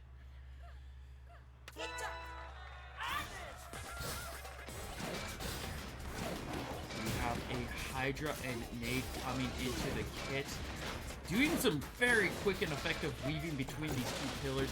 One of them already taking 5 hits of damage and being taken out. Those things are beefy. So the fact that that thing's down in 20 seconds says a lot about these players' attitudes or interest in these pillars. Like, that is a very brief, that is a very little amount of advantage gained from it after, like, chomping through 305, good amount of damage, another 110, and you see Frosty has yet to get that rush. That's because that fire element. That is 100% the fire element. He got a lot of very choice plays.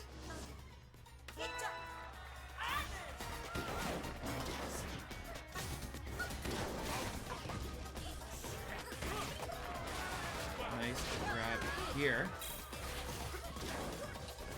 Sets Frosty up to be a little bit more advantage, but without N-Guy having to worry as much about like getting Dragon Arm, he kind of just gets to keep up with the tempo and pace and just throw things out. That could have been so good, but it was an uncharged Hydra getting the knock. It was not the nade. If it was the nade, that would have worked. Frosty now ready with a rush. He is going to slip underneath. A brilliant execution for a 360 no-scope, plus the 20 juggle on the 170 damage sets Frosty at a notable lead. And Guy looking to try to just play it safe, build up a rush, maybe get a couple of good exchanges. He is set to his few last frames of health. He can take no damage. There's nothing he can withstand without falling. Nothing will bring him to magic. So he has to be exceptionally careful. But that rush, plus any hit, Frosty is also arguably in death range. And he's down. Oh, he's not! N-Guy missed the finishing touch.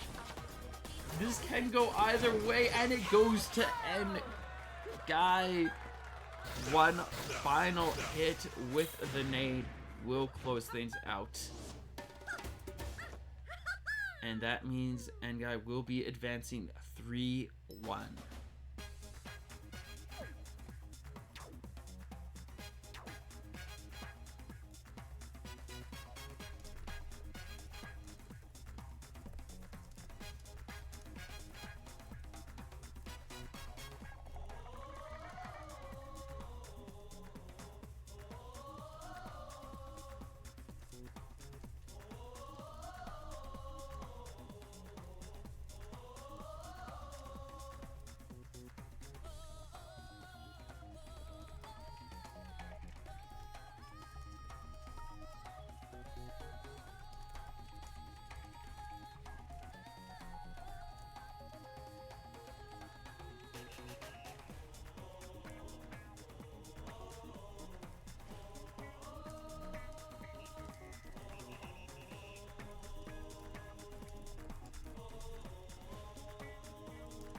All right, and that sets us up. We are going to be heading to Pixelator versus Glyph. Yeah. And Adam versus SNG will have to go off stream, I believe.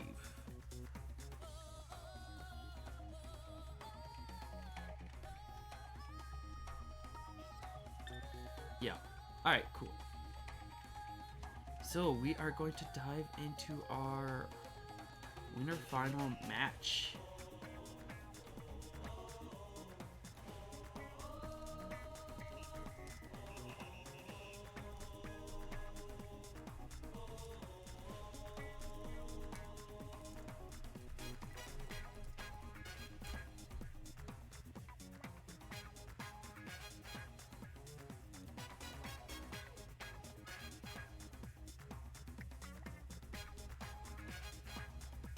Alright, let's see what the players want for their stages.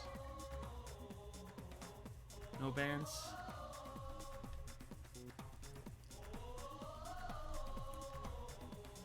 Let's set up the comp random. Yeah, looks like it. Alright. Both players are ready. So let's see, Glyph came in first, then we've got Pixelator,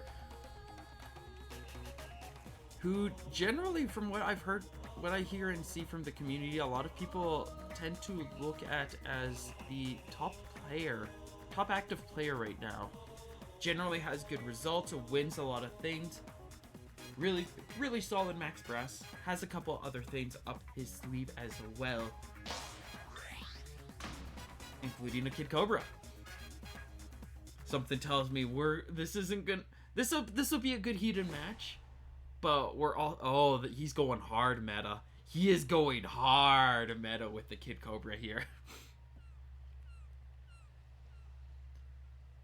We've got...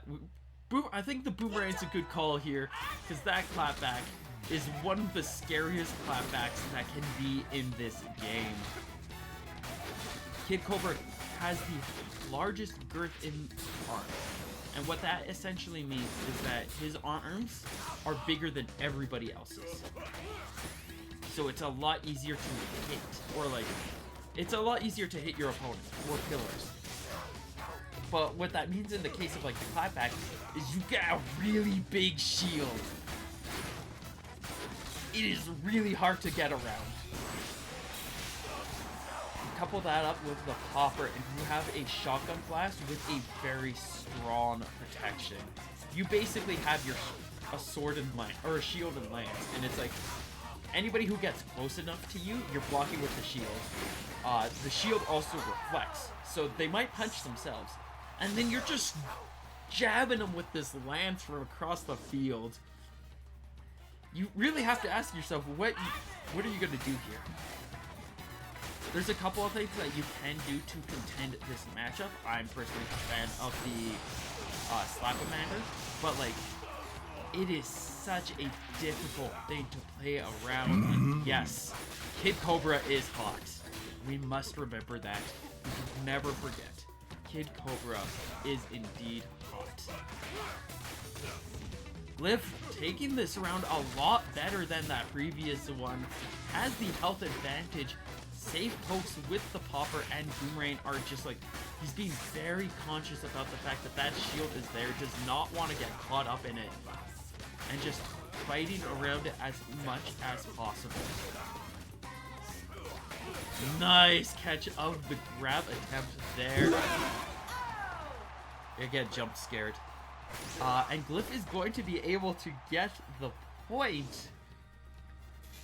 This is quickly turned into a heated match between these two. Out comes the rush. We are still going to take a heavy amount of that, 275. But, I mean, that's not the full thing, but that's definitely enough. Ooh, we get the hit, we get the follow-up, 320, 340 off of that rush. Really solid play from Glyph there to contend with that popper. Both players, like, really going at it here. But, like, this is one of those interesting situations where it's like, there's a lot of aggression going on, but it's like a very passive aggressive. if you catch my drift, like both of them are being super problematic for the other. Like, they are just throwing out so much stuff that they're having to dance around constantly. But like, this is why I love ARMS. Is like, they are throwing so much at each other that they're having to constantly be on the move. But they're like halfway across the supermarket. Like, one of them's at Arby's ordering like a burger. The other is like buying some clothes in Walmart, and they're still swinging at each other.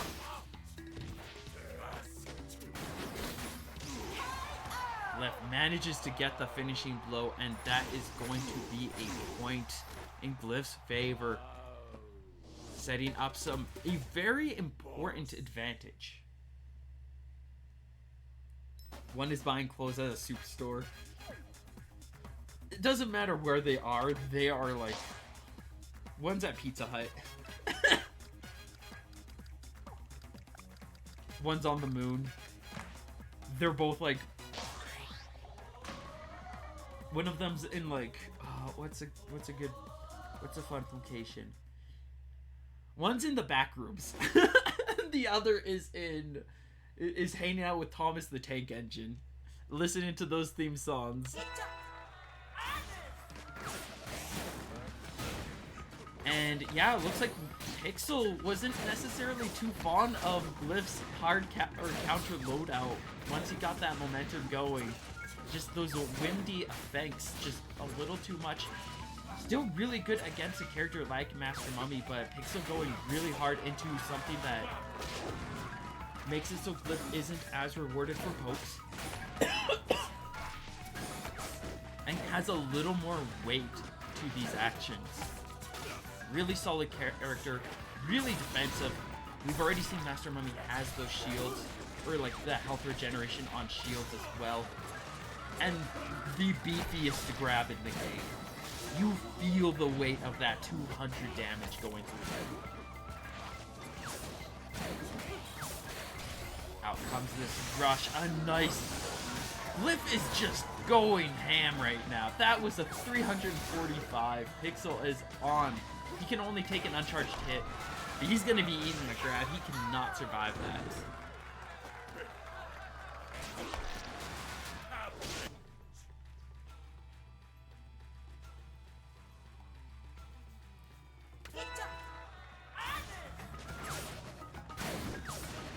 Heading into our next round, both players looking like they're going to be sticking with their guns here. All the pillars except one are gone, and I'm pretty sure that last pillar only has like 1 or 2 more health to it.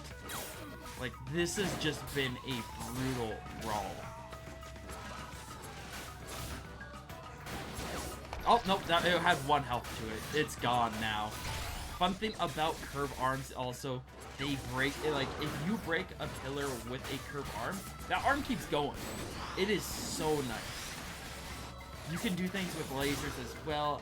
There's a lot of situations where it's like, it looks like the pillar will protect you, and then bam, something just breaks right through, smacks you in the face, and your opponent pops rush, and you are down.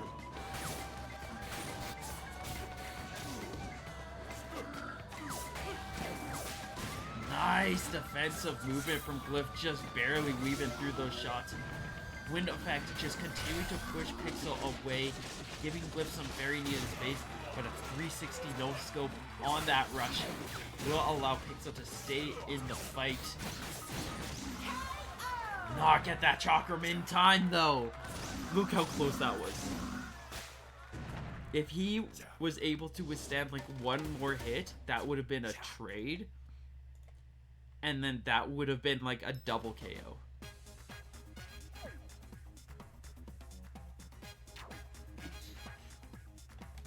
So now we turn off Temple Grounds.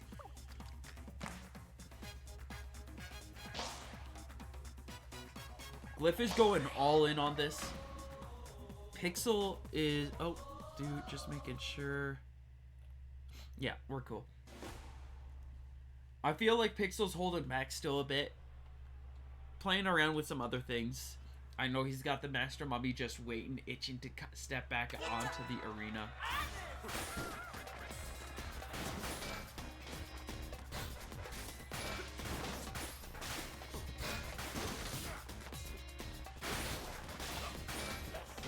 But right now he is going to stick with the Kid Cobra, and while we are on random stages, I feel like this is a good stage for the clapback Cobra. Like, as we can see, those pillars are making that shield very effective. Almost lands the grab through the pillar. If a grab hits a pillar, that is an immediate knockout for that pillar. I know some people might be hoping, oh, if I land the grab on the pillar, it means the opponent's dead. Nah, that'd be too nice. Sorry, coming off of sickness. I need to be faster with movements. Where's the mute button? That's over there. I could have it beat. I don't think of it in time. But anyways. This can be a pretty solid stage, but yeah, we've already seen the pillars. Both of them gone? Yeah, both of them are gone. So it kind of plays similarly to, what was it, Buster Beach. We do have some elevation setups that can lead to some interesting... Actually, I think this is worse than Buster Beach for that clapback.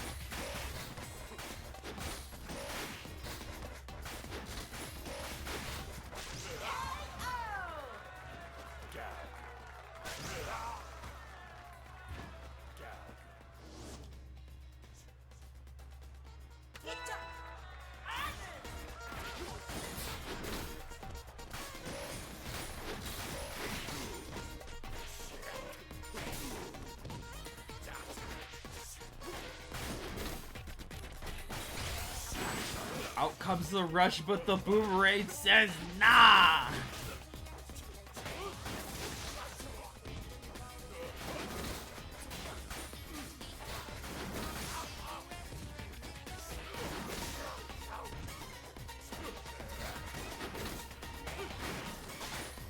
Really solid play there. But overall, Pixelator still holding on to this lead. A nice reflected hopper allows for a lot more pressure, and Glyph just being pushed at that back heel. Yeah, I can definitely, like, aggressively the clapback can be really good because it'll cover you more effectively, but if you're on the back wall, actually no, it's still kind of propping up. It works well. It works well. It's stopping some vision pretty well. Either way.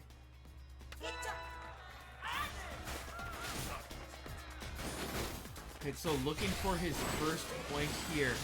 Needs to win this round to get a set point. That's all he's asking for. That's all he wants at this point. To be able to start shifting that tempo back in his favor. Glyph looking for the match point here. And is aiming to get it with plays like that. That nice snipe with the boomerang. Just going right around that shield. It is so hard to aim around that thing because there's a little bit of agency that Pixel has when setting up the clapback too. He can set it up a bit to the left, to the right, as you just saw there. So if he correctly guesses where Glyph is going, he might be... He has situations where he can stop, like the boomerang, he can stop the popper. He can't stop a rush though when he is charging with that clapback though. That thing is going to get deflected and knocked down.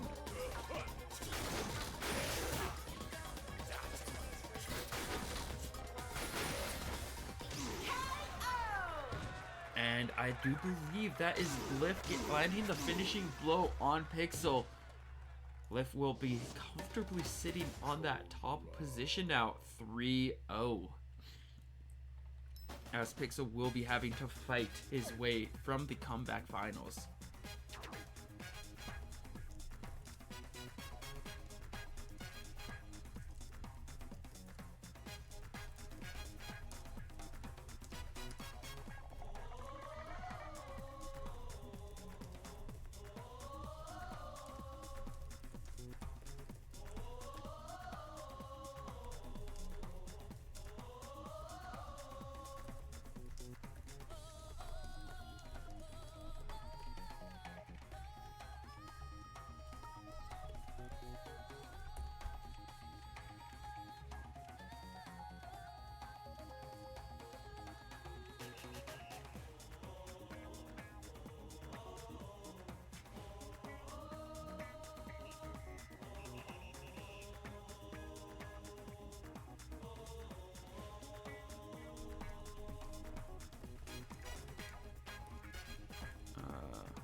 Sorry, I'm just doing a discussion thing.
Alright, so let's see, who do we have next? SNG versus Adam will be versing against Emperor. So Emperor can hop in. I'll play a game. I'll play a game.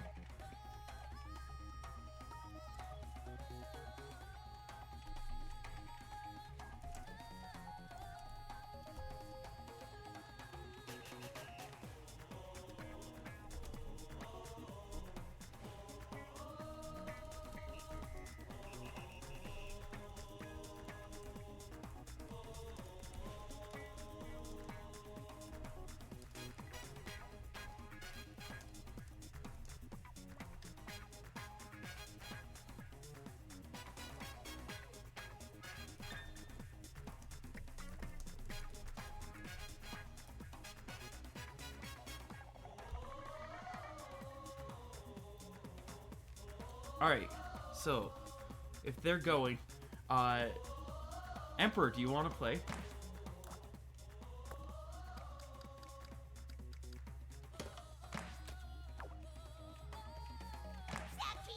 We could play a game. Sure, alright. I'll just go with this loadout. Keep you warm. Keep you warm.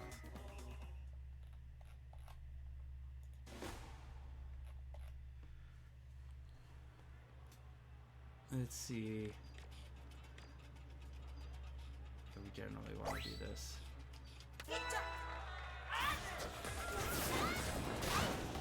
Oh, I've got my arms the wrong way.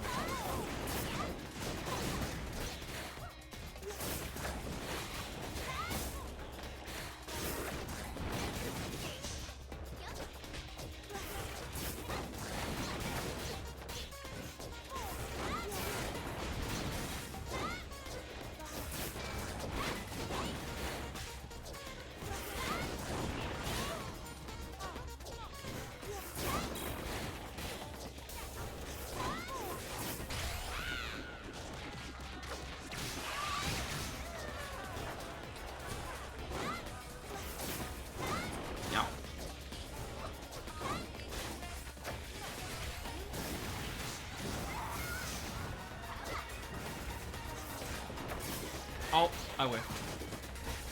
But you chose slow arms! You chose slow arms!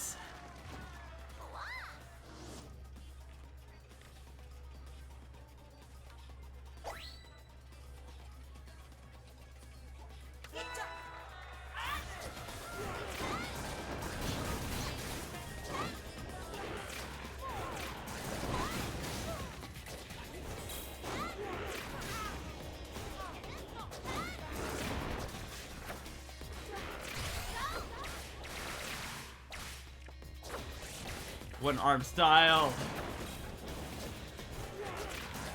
Oh, that was a bad direction.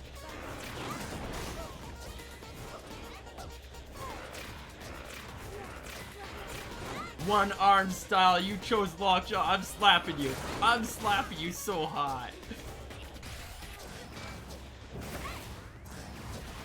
Alright, I deserve that.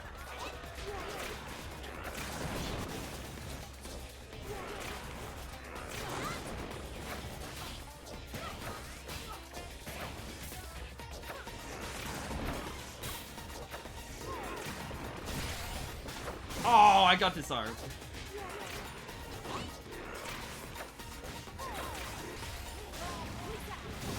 Oh, you got the juggle. Good job.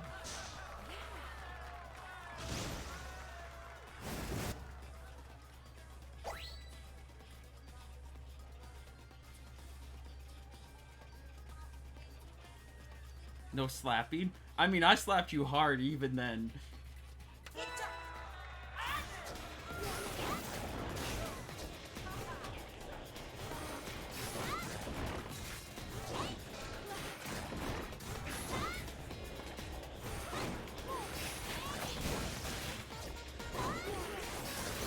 Nope.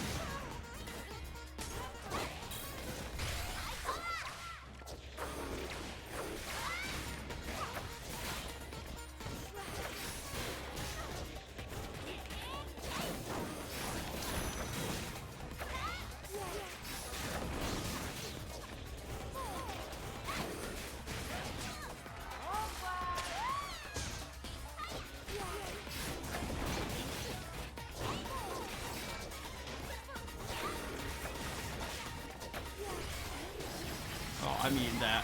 GG's.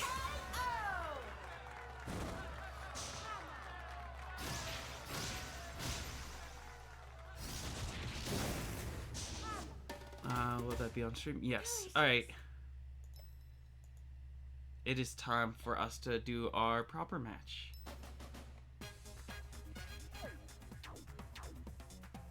I guess still needs my friend code.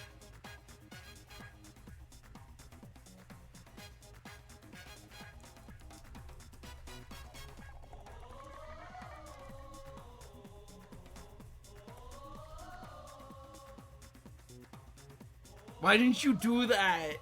Like, instead of playing with me, dude.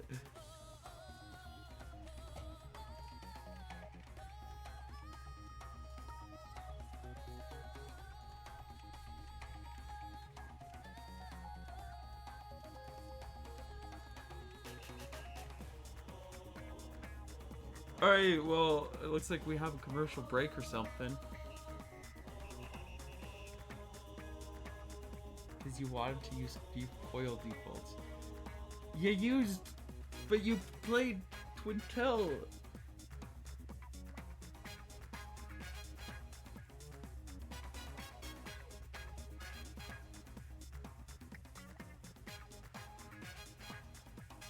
Okay, I'm just gonna do it this way.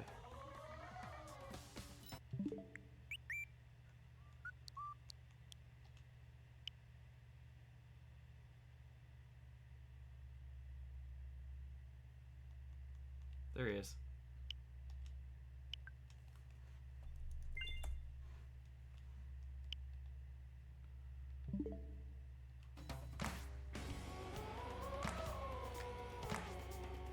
By the way, if anybody's looking to play ARMS, Garrison has an open lobby. You should go join him.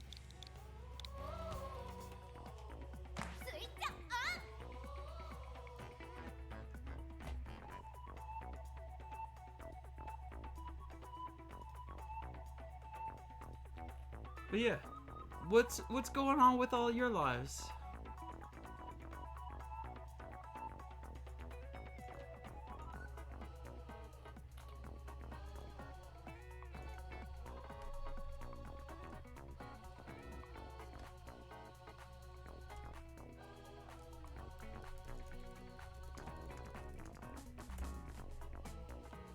How are you all doing? How's life happening? You know what? If we're taking a break, let's take a break. I've got a playlist full of songs. So we're gonna enjoy a song. I'm gonna play ads so that when we get back, you have less risks of dealing with ads.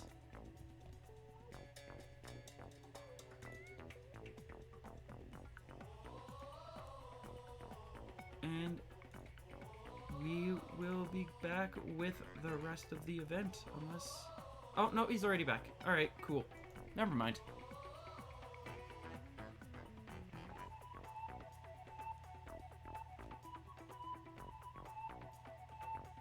You had fun despite not winning? I mean... 25% of the player base who signs up to a tournament is going to lose. That's just a base rule. It doesn't matter how good of a player you are. There's just that base understanding that, like, the bottom 25% of players, or the bottom unlucky 25% of players,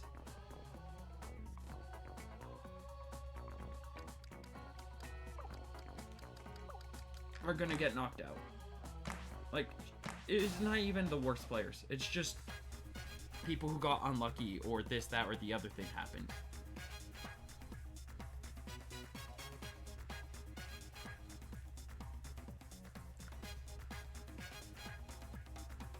Like, that's just an important thing to keep in mind.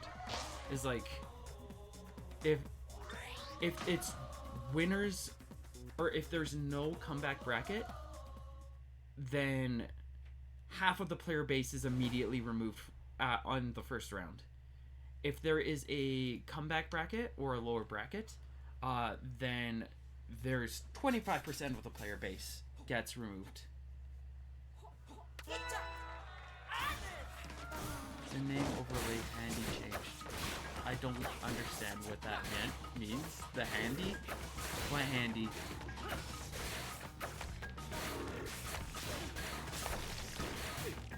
We'll worry about that in a moment.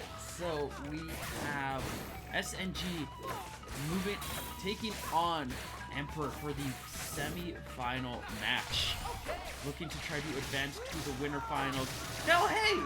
Emperor, you got some practice with this loadout. I was literally using this, just nade instead of chillo.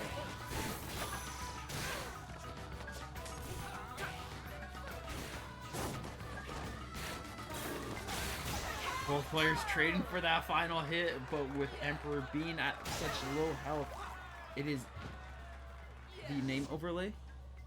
Yeah, it has.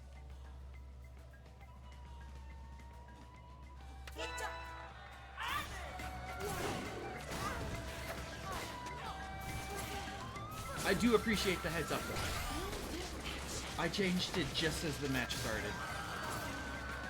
Good opening rush from Emperor, securing a solid amount of damage and setting a light lead. We do have SNG ready with a rush of his own though.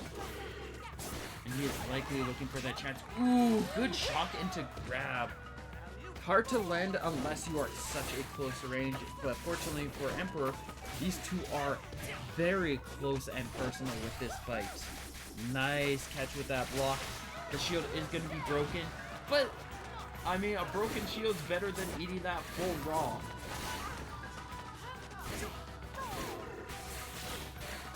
Now comes another rush. Emperor getting 2 rushes in this round. Just looking for the win on this one. But SNG, like, despite that, still only looking for a couple more hits to take Emperor out and claim this first set. One more hot slap, and SNG now looking for any damage to take him down. Emperor looking for a single hit. Might have to go for a third rush. No, he gets the Sparky.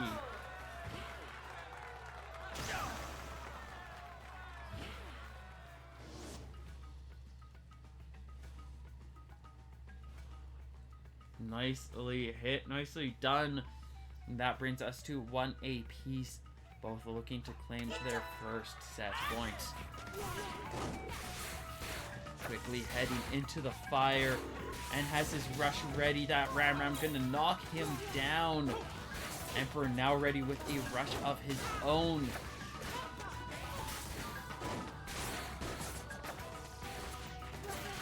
Both just like waiting, looking for that right moment. Especially considering how effective it is defensively, there is an argument that neither wants to use it. Most people aren't as aggressive as I am with the rushes. I'm always expecting, I'm just gonna press the rush because I just go on the default ruling that I'm winning. So I don't care. I'm concerned about like just getting the damage in. Oh, that is a nice catch though, and that is the kill. SNG saw the window. He saw that chance to be able to get the KO, and he went for it, securing himself a nice set point and starting up the lead. Okay, turning on counters, moving tempo.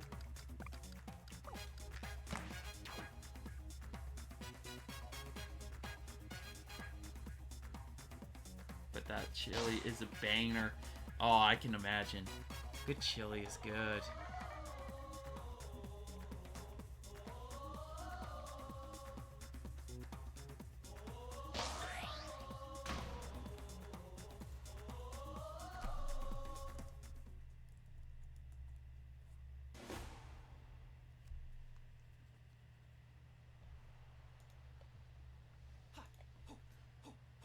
Alright. Heading into our next round, we are going to go to Busta Beach. We got the Hot Pocket. We got that little divisive table there. Ping pong table, whatever it's for. It has been there since the beginning of ARMS, and it has driven many a player up the wall. And guys, starting off in the Hot Pocket, getting that pressure, getting pushed into the corner. That is not a good place to be. Because when you're locked into those, there's only 2 ways to go for grabs. You either get thrown back into the same corner you were in, or you get thrown into the other corner. But Emperor leaned a little too much against the wall, gave SNG a moment to slip by. But a good rush and a nice finishing touch will allow Emperor to take the first points.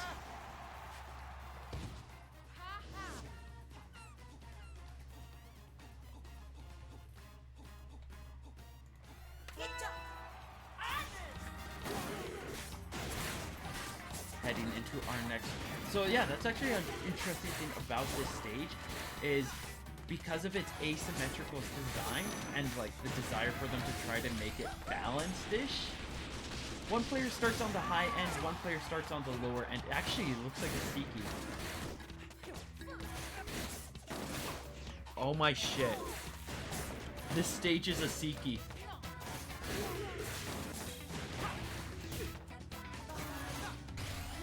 How did I not see this? It looks just, it's the exact same shape as like the Homie and Siki rockets.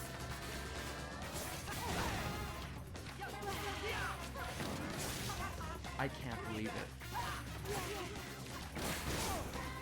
But because of its, well, not 100%. It's got a couple of flat ends on it. It would be if the nose was pulled out a little bit more, but that's just a bit too flat at that end. But because of that design, arguably one player always starts off in the advantage. And whoever starts on that high ground on the first round usually is the one to be set to win. Because they just have a bit better stage advantage. Like, if they win theirs because of the high ground, and then the next round their opponent wins theirs because of the high ground, then that initial person would arguably win the next one. Regardless, Emperor was even in the disadvantage pocket. Also, the show-off isn't happening yet. That's like not until next month. Wait, is that just a general ad? I think that's just a general advert. Because I was smart enough to realize that, yeah.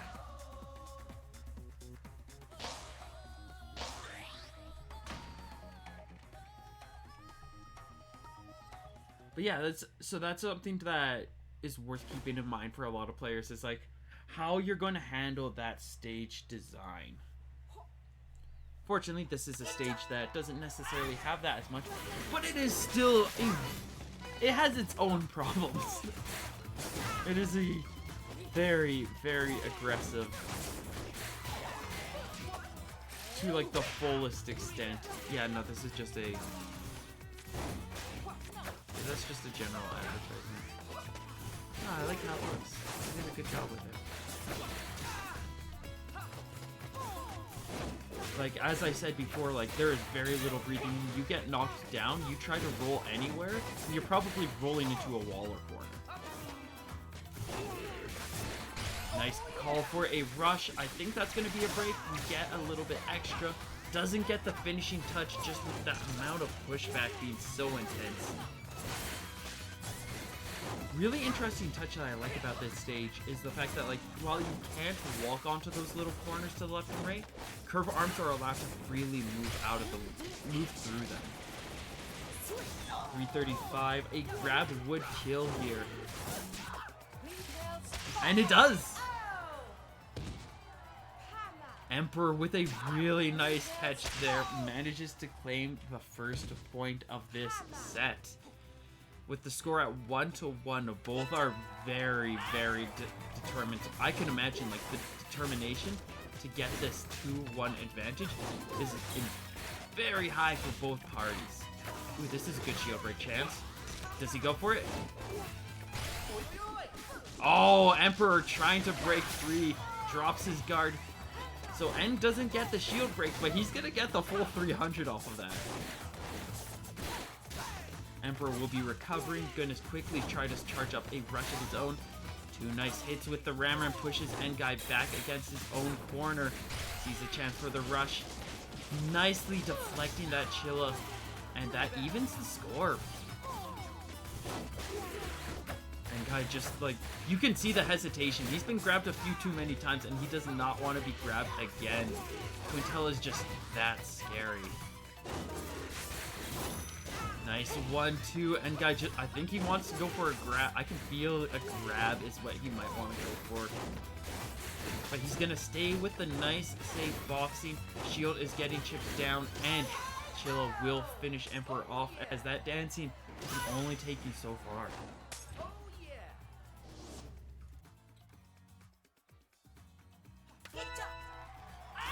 Both players coming straight back in. Quick freeze. This is great pressure here. Gets another hit and the Dendi grab on top of that. Just recognizing, oh, Emperor doesn't have rush. I can safely pressure with this. Now Emperor's got that rush. He has to be a little more respectful. Emperor being really aggressive here and throwing that rush out. Just looking for some damage. Chance to swing back the tempo. But that arguably means that N-Guy now has a rush advantage. He's got his own deflect as well as a natural built-in thing for his character. He could just break that shield. And you know, he's just looking for a little bit more chip damage to go for that. But too much pressure is too much for Emperor. The Emperor's veil cracks, or some pun. Insert pun here. N-Guy manages to take the win. Yeah, that does look nice. Kind of like the lines. It might be too small. And that sets N-Guy at a notable advantage. He only needs to win one more set to advance. Emperor's gotta get that 2 still. Were you drinking it? Dude.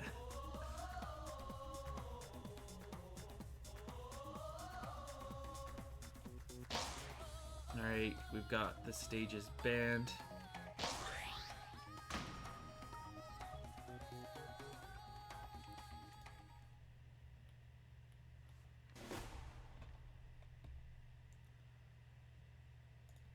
We're gonna be diving into sparring ring this time.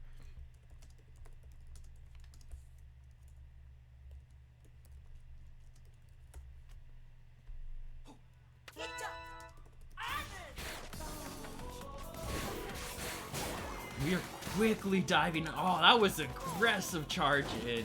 Emperor just quickly trying to pin N-Guy down. Almost gets grabbed, but the Sparky saving the day. Really nice catch right there. Good old fortune. That's the wonderful thing about these arms being extendable and like having like their own speeds. Because N-Guy stuff is fast, but like that slow Sparky can still win the trade sometimes. Nice, got the finishing touch. It's not gonna add too much, but still getting that 25 helps a bit. Oof. I think Emperor was not actually expecting a grab to come out that quickly. Did not press that rush button. We get another Sparky, but the Slap-O-Mander is like, don't worry, boss, I'll protect ya. Tried again. The Slap-O-Mander was like, boss, I got ya. I got your back. And it misses. It's like, ah, dang it. As that guy just dies to rush.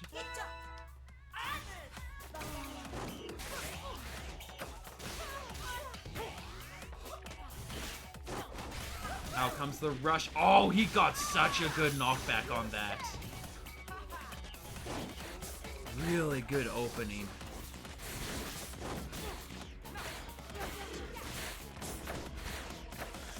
This time starting off much more in N-Guy's favor. Ooh, he manages to get through the deflect and lands for 160 damage. That's some potentially needed momentum. We've got the grab. Emperor quickly shifting things back. N-Guy is at 25% health. Emperor is at 15. He cannot take much damage. And with that shield weakened, N-Guy's just gonna take it. He's just gonna take the kill there.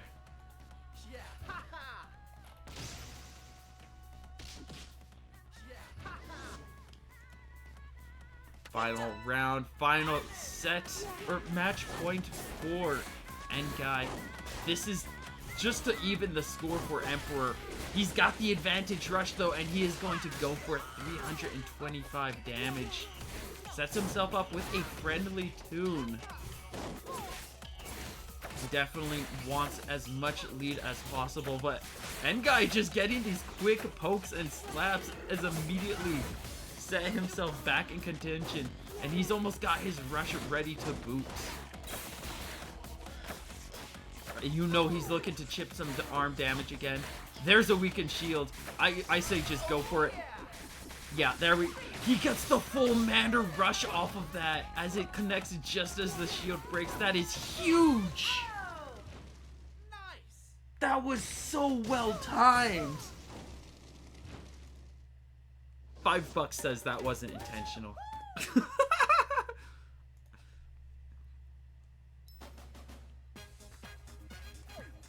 I mean, he saw the shield break and he was going for that. But timing that Mander coming in just as the shield broke, I'm willing to bet that He just pressed the Mander button, wasn't thinking about trying to break the shield and then have the Mander go in.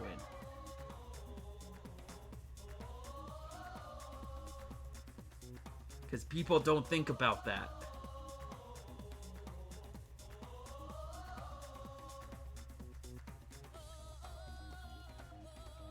Alright. We got our match. We had some exciting back and forth. But yeah. If you, as I was talking about that graphic, if you see it again, Scrapstar show off. If you like Ninjala or Splatoon, you got a copy of either. And you want to play fashion contest stuff? We do fashion contests. Upcoming one in June. The theme is we're doing lockers this time. Splatoon lockers. We've planned out the theme. We will announce it in a bit. Tune in to see what it is. On my Twitter, on my server, or in the Scrapstar server. But sign up, come check out. We got some dope costumes. Or no, we're gonna have some fun lockers to look at. We're gonna judge some lockers, see which one is the most fabulous. It'll be sometime in June.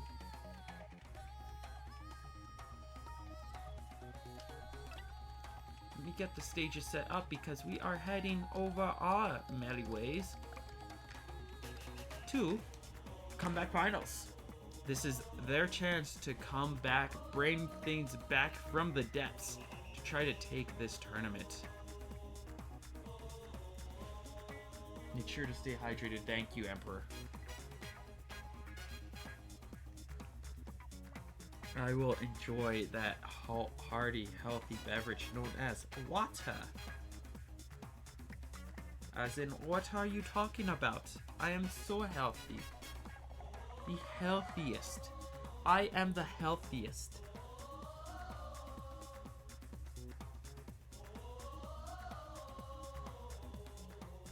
As no one ever was.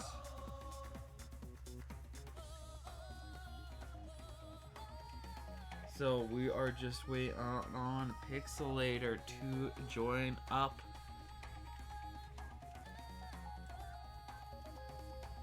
See what happens. I feel like Pixel has disappeared somewhere.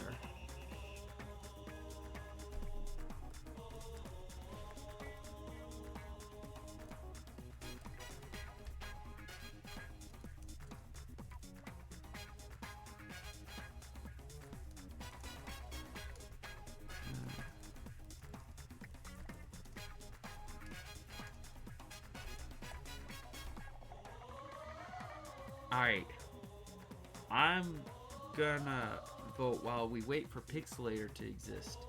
But that break that was hinted at last time, we could take it now.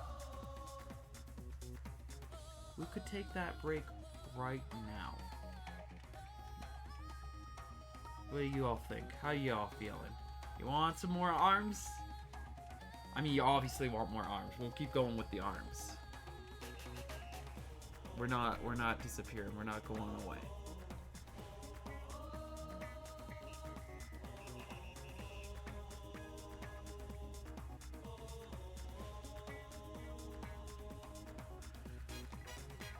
Oh, there he is.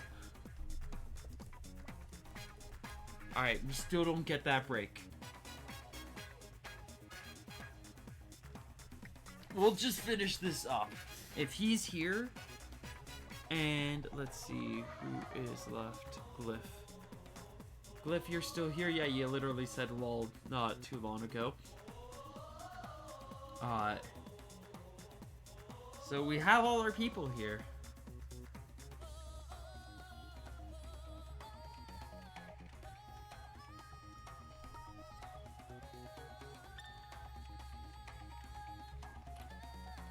Let me see.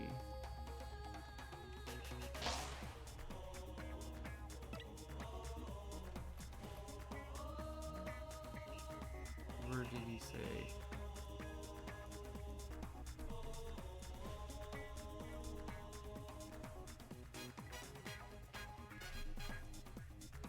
Ooh, looks like we're doing striking.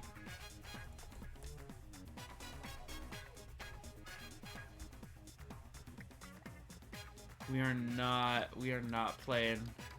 We are no longer playing.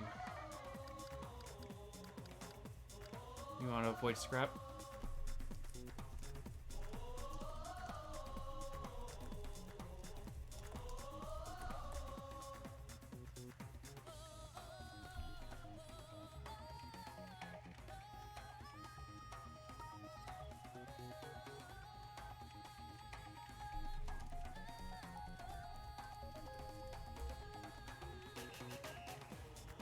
It sounds like he wants to do strikes and gonna go do strikes, so we're going to get some stage strike business.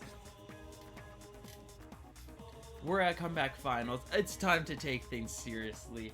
Let's put on those sweatbands. Let's flex our muscles. I could put these on. I'm gonna put my little wristlet weight bands on. I'm just sitting on a computer chair. I don't need these, but that's how serious this is. I'm putting the weights on. This is serious business. I can already feel the weight on my arms. We're working out. We're getting tough. Alright, so. Temple is banned. Sparring and Maso are banned. Ooh, Buster or DNA Lab. I get Buster makes sense. You know, those make sense, especially with the expectation that a Brass could be waiting in the corners. These can be good Kid Cobra stages. I mean, this is a really good Buster stage. So much so that Japan literally banned it. But it can also work well as Kid Cobra.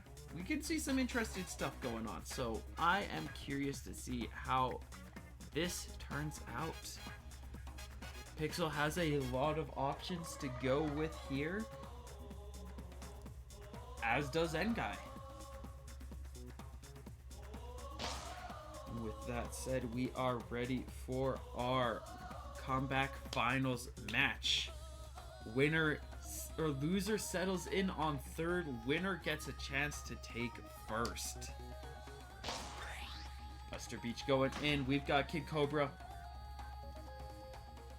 Pixelator looking to go with Clapback Cobra once more, definitely. Even the Guardian as a side option, just so hard in on that meta pick. And Guy going in with the Boomerang as a counter. I personally like the Slap-O-Mander. I think I said that last time. So, but Mander's just really good. It both is great at stopping those poppers, as well as working around that clapback. That said, Boomerang does the job just as well, plus it also has some wind knockback. Really good launch, just going straight over that clapback from Ngai. Right now, even with that movement, he's still feeling a lot of pressure, trying to get out from the hot pocket. It is even harder to do when you've got a clapback Cobra shield on you. And it can do stuff like that. Like, that's just preposterous. Nice 120 damage charged hit will be all she wrote. And Pixelator will be taking the first point. Second round starts off. A quick opening grab from Pixelator, but he will be the one in the hot pocket this time. And Guy tries to go for the rush, but Pixel just with some very patient waiting. Just holds that shield. It's not a Mander, can't break the shield here. Gets the full rush, 275. I'm a little slow with my button push.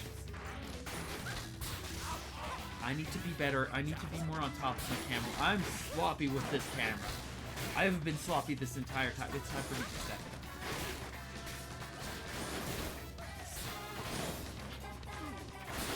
up. Nice hit. Nice rush. Look at this juggle 320. Pixel with the magic pixel. What will he do with it? What can he do? How is he gonna handle this situation? We get the popper. We are getting ready for a rush, but the boomerang is gonna boom right into him. like an overly active actor rushing right into the boom mic and headbutting it. Pixel is down for the count, and the score is set to 1 apiece.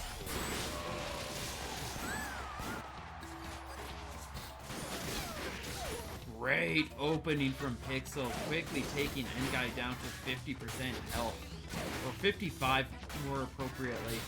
But the 5% will make a difference. It will make a difference. N-Guy ready with his rush. Pixelator about ready with a rush of his own. Sees the chance, he gets the stray hit and gets a 400. Pixelator is now at 50%, but N-Guy's at critical, and this rush can and will kill. Pixelator knows that, and he can just pretty safely poke as well. Just walls that attack out, and it's going to be the first point going for him.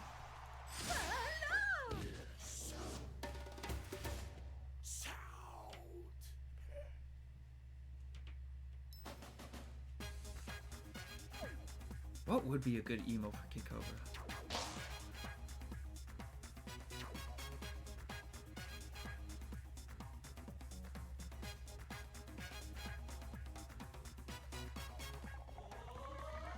So, going off of that, what can N-Guy do? We've got Scrap and Temple Band. There's a lot of flat spaces that N-Guy can go to. DNA Lab is definitely a pick. Is it a good pick? It can be in the long term. Short term, it can be really scary. I would guess that he would aim to try to take down the pillars. Take down the Pilamin before, like, taking Pixel on directly. That also said, these pillars could be really useful and being covered from the clapback itself. And he does have that Slapamander with the Springman build. I said it was the better pick. We'll have to see if my opinion stands true here.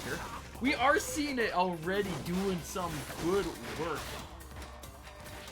as it's hit Pixelator a good few times. 175 off of that grab. Pixelator is putting the pressure on. Both are at relatively even scores here. Out comes the rush off of that deflect. 320 damage, nicely secured. Pixelator is going to be looking for a rush of his own. Gets the reset, or the double jump here. What is that? The reset dash with his grabs, and manages to punish N-Guy with it. Dude, does nobody use rush when they're frozen anymore? This is like the third or fourth time. Come on. I mean, if I'm gonna give credit anywhere, it's probably that Slapamander. Slapamander has the fastest grab in the game. It has a very minimal range and coverage, but when you go for a grab with that Slapamander, it zooms, it zips, it zooms. It's like Crayola Scoot. And yeah, we are seeing that Slapamander doing some work. It is constantly peeking around these corners. It's constantly catching Pixel off guard. Charged or uncharged, it is a threat to his play style. And it is one that constantly is just like underrated. Like, this is one of the greatest examples and why I love the Slapamander so much. Look at how it punished Pixelator there. Nice catch with the Chilla, and that is going to be N-Guy evening the score. And just like last time I said this, we're at 1-1. You want that 2-1 advantage. That is a huge position to be in. N-Guy's gonna have a harder hill to climb to get to that because Pixelator's picking the stage. But it's not as dire yet. If Pixelator's at the 2 advantage, then it can be scary. But right now, you can kind of make the mistake. Sparring ring.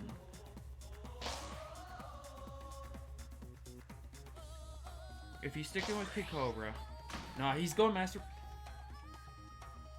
This can go both ways. Whoever is winning is winning. Like, that sounds, like, dense to say, but, like, this is going to be a momentum-heavy match. I'm going to lean more in Ngai's favor here, but this is a momentum-heavy matchup. Whoever has the advantage can just shut the other down completely. Because Ngai needs those deflects. He needs some kind of space to work with. Pixelator also needs space, and he needs to be able to abuse his armor and make sure Ngai isn't getting charged. But hey, Slap-O-Mander's here. It's helpful. It's very helpful. We've got the permacharge though. He's gonna go for the grab that sets Pixelator or Ngai at Magic Pixel. Nade Explosion can kill. Uncharged Nade will kill. That's how fast it goes. Pixelator saw. He was like, oh, he's enraged. I need to just close this out. Very, very risky plays, but it did pay off.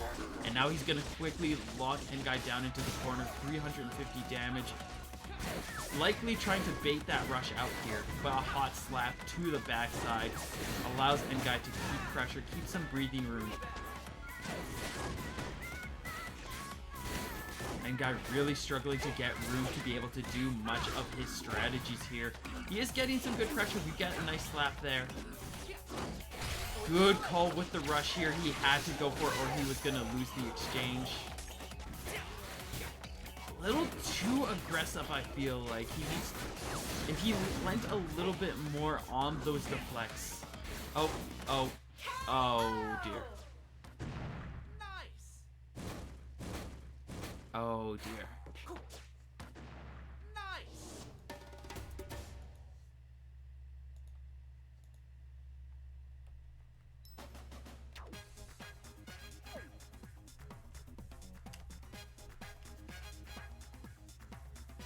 That is unfortunate.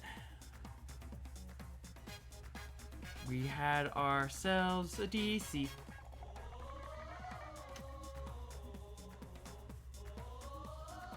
How that was going, I'm pretty sure I would say that's a score of 1-1.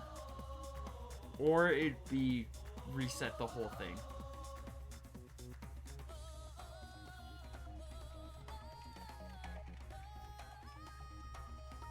He's back. So we'll see what the others want to do. Oh god, that's awful.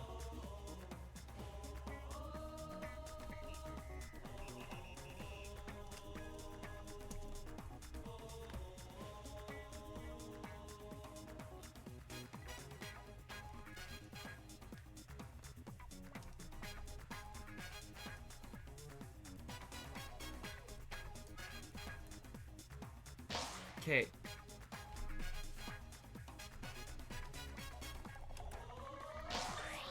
Does anybody know what rush the two were at?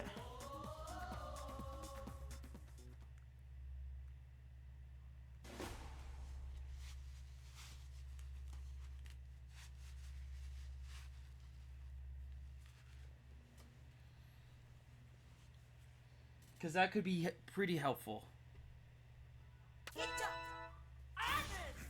But yeah, joys of internet.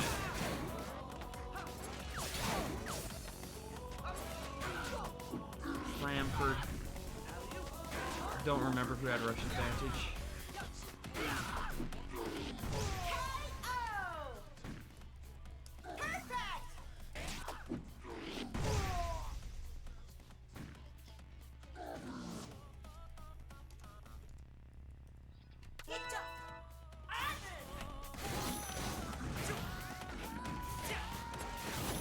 Actually, having both at half would be fun.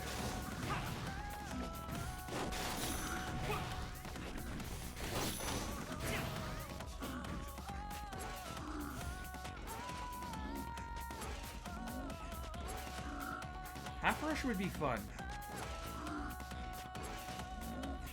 Okay, they're gonna go full rush for this next round. Okay.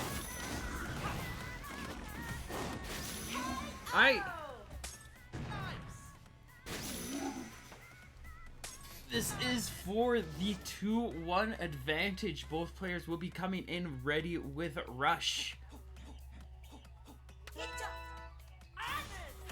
Immediately. Such an aggressive opening. 340 damage. 540 damage. Puts him in his place.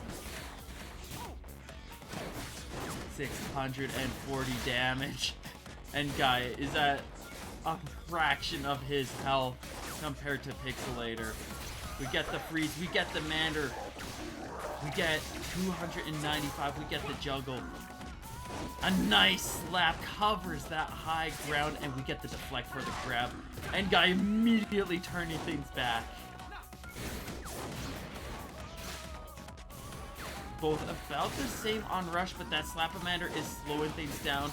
Nice catch there, nice punish. Good call to shield and heal. And Guy does have the Rush though, and he is likely looking to use it. Or he could just finish him off. And in a violent rush, a violent flurry of attacks, and Guy will be securing a 2-1 advantage.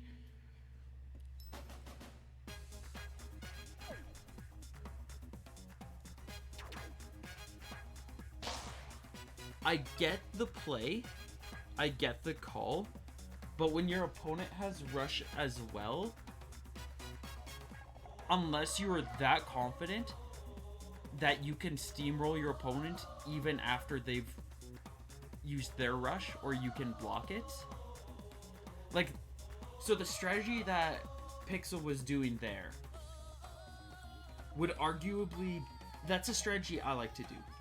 But like, the key note there is you have to be aware that it's like, when you do something like that, you're planning on eating the Rush. And what you're doing is you are bombing your opponent down as much as possible until they use their Rush.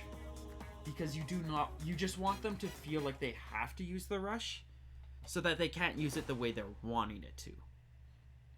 And then you're on top of that, like, when you do that, the idea is you're stacking as much damage as possible because they're expecting you to be playing it safe or careful or respect the Rush. And you're just like, Lamau, no. Use the Rush. You won't. And then you just get like 800 additional damage. Which is what Pixelator did manage to do. Unfortunately, N-Guy was able to turn things around after a bit.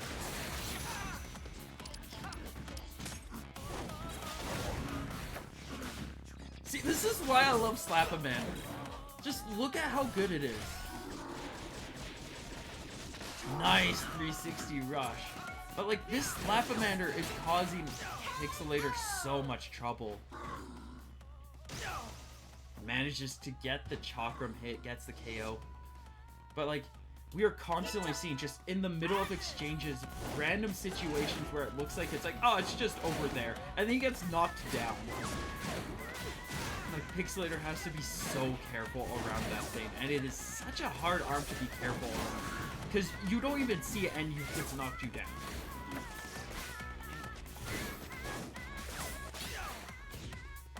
Pixelator is building up another rush. SNG looking for...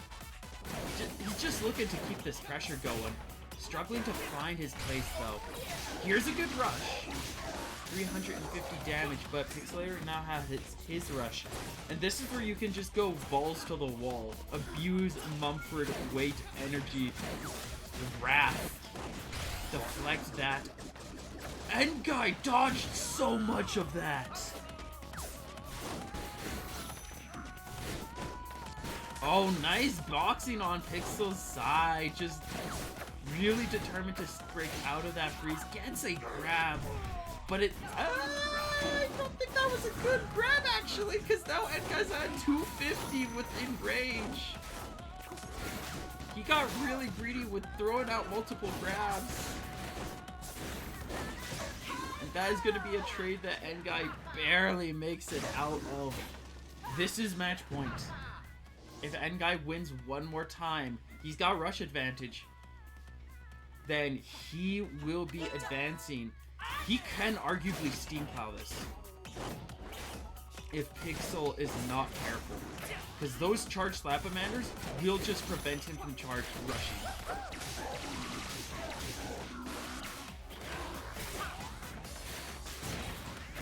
Yeah, I feel like Pixelator's starting to...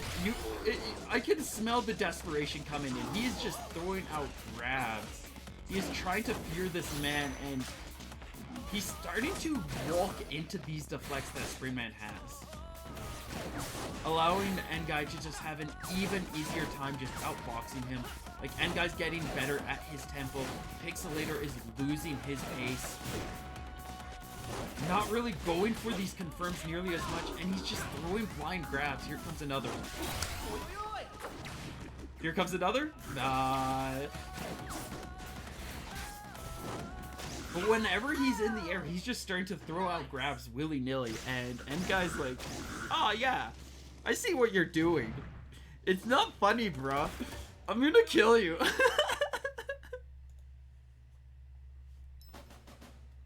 Yeah, Pixelator started to get a little too predictable at the end, and N-Guy was just able to capitalize on that. Alright, Glyph, you're up.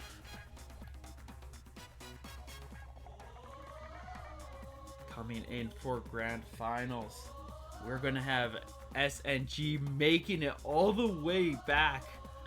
He got knocked down round 1 against Emperor, and not only had to take the rematch against Emperor, we didn't even get to see that one.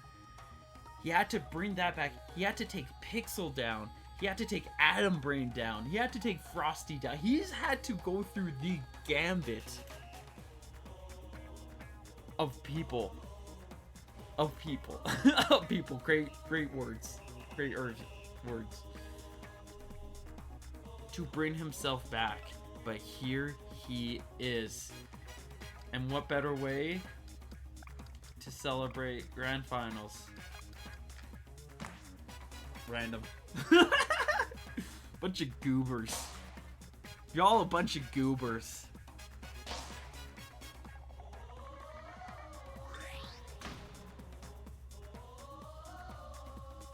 You know that, right?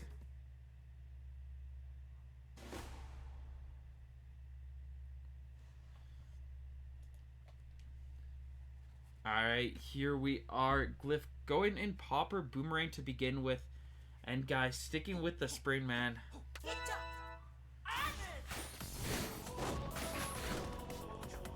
And we're going straight into things. Both sticking with their some of their tried and true tools. We got that Bird Chuck. Again, another staple of Kid Cobra. This is just... like, if you're not going clapback, you probably wanted to go something like this. That Bird Chuck is just so oppressive. Not only is it a great defensive tool, but it deals good damage. It has good tracking when you're in the air. It's got that freeze. Its rush is a killer. And it's got a big beefy body to boot. Speaking of beef, we've got a perfect. Right from the get-go, Glyph is like, I have not been playing for a while. Why not just get a perfect to start things off? Just a hot cup of perfect. And guy trying to go for a rush of his own, but ends up knocking Glyph down just a little too quickly. Those short hops just making it so Glyph's state is just close to the ground.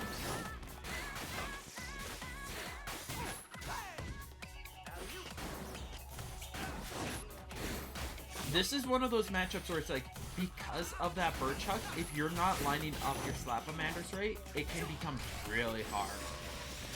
Doesn't get the bait perfectly, ends up not eating all the damage, but he eats a good chunk of it. And Glyph just oppressing this poor springy boy. Here comes the rush. And guy now has the advantage. He's got him set up. Oh, we got the freeze. We got the hits. Oh, the popper knocking him down. Both are at a single point left. And it's going to be N-Guy barely whizzing beside that Burchuck and keeping his head in the game.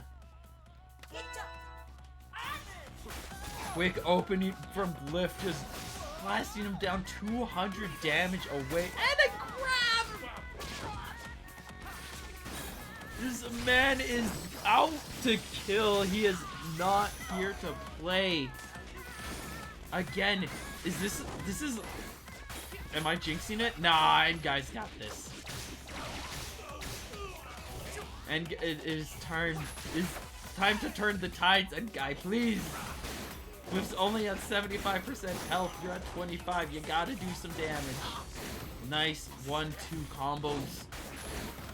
Trying to line up that Chilla. He can only take an uncharged poke from the Popper or Burchuck at this point. Everything else will kill. Nothing else he can sustain. And it's another poke of the Popper. Glyph taking the first set and placing himself at advantage. Granted, that doesn't mean nearly as much when the stages are randomized. Because you don't have stage striking. Oh, hold on.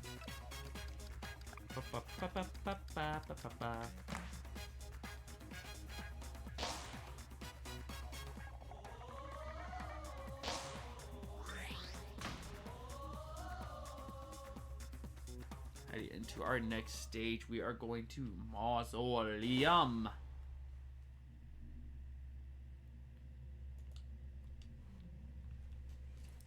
The big, wide, circular, anti-corner facility.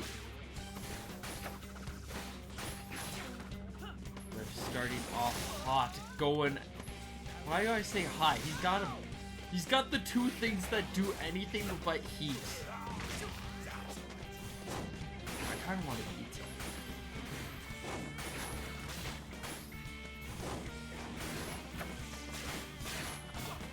But he is just going on town right here. 230 damage with that rush. And guy reeling after these hits. He's got that rush reach. He's got that rush. But that's like all of Glyph's health that he has to get through. That setup was so on point. 250 damage. That is a turnaround if I've ever seen one. That Popper! And incredible comeback from the Comeback Kid character, but even then, that was not enough of a comeback. It was just too much of a deficit. With only needed that stray Popper to poke him. And that was Glyph's round to claim. We got the freeze heat. End guy not even prepared to be frozen. He's like, what? Gets grabbed.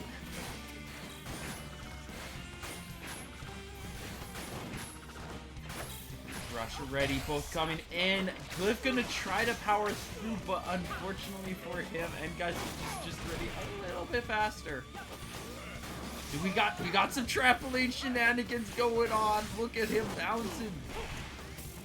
Get him soaring.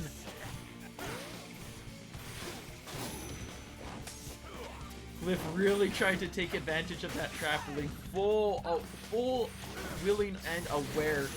He doesn't get a shield when he's bouncing like that. You get some crazy angles, you get some cool shots, but like, you can't protect yourself. I think it's N-Guy's turn to go on the trampoline. If he can get a window, here it is! The Slap-a-Mander missed.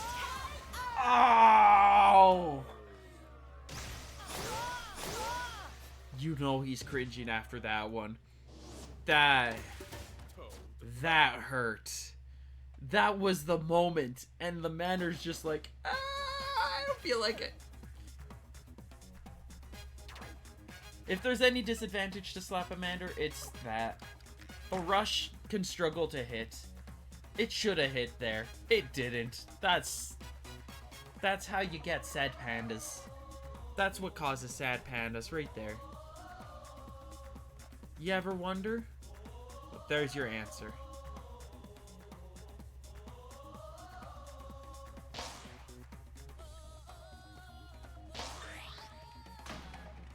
heading into what might be our final bout. We are going to the scrapyard. Both players sticking to their tried and trues. Both know what they're looking for. Both are content with what they can do. We're not mixing things up. I feel like Ngai could try to change up his strategy, and he might have some different tools that could help more. But also, it's a good build. I can't blame the guy for sticking to it. Starting things up, Glyph going to be able to take the light advantage with a charged popper. Pillars quickly eating so much damage. Ngai just like aggressively trying to put as much pressure on as possible while these pillars are up. Effectively utilizing them as an essential defense. Could not deflect the popper in time though, and Glyph is going to steal away his rush. And there goes the first pillar, quickly mowed down. Grab is going to put Ngai at a really rough place. That will connect. He got restood. Ngai could have deflected. He could have survived. I think Ngai just kind of admitted defeat there and didn't realize that that was a restand. This poor guy is just getting betrayed time and time again. Just, this game is rubbing it in. Good pressure though. He is not down for the count. He is not giving up. There's the disarm opportunity. He's just going to go for the clean damage. 195. It's not incredible, but sometimes we got to just take those. Slapamander is doing much. It's feeling much hotter than it was before. But even then, Ngai is still holding a hard time, just constantly getting pushed back. Nice catch with the grab though, and he claims a point. Hanging onto the precipice of tournament point match. Final. This could be the final round. Glyph is looking for that chance. Good opening, good jump. But we saw Ngai just leap right out of the way. That was the one time that camera actually paid off. You actually got to see everything in a better light than it from the two. But that's actually really rare. I'm kind of happy that I didn't change the camera in time.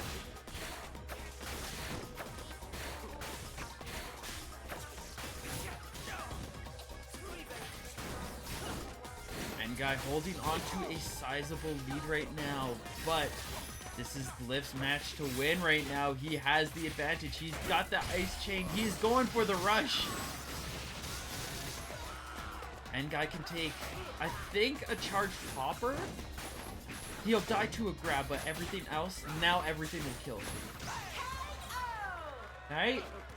Well, I was too busy thinking to be able to pop off at that final hit, but I mean, that's it. Wait. Hang on. Let me,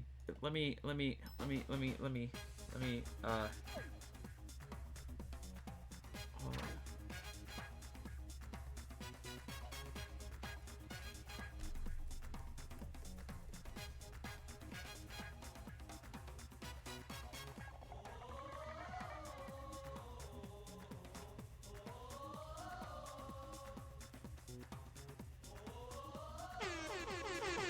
Glyph wins! Yo! Yeah. Yeah. Thank you all so much for watching. Congratulations to Glyph for winning.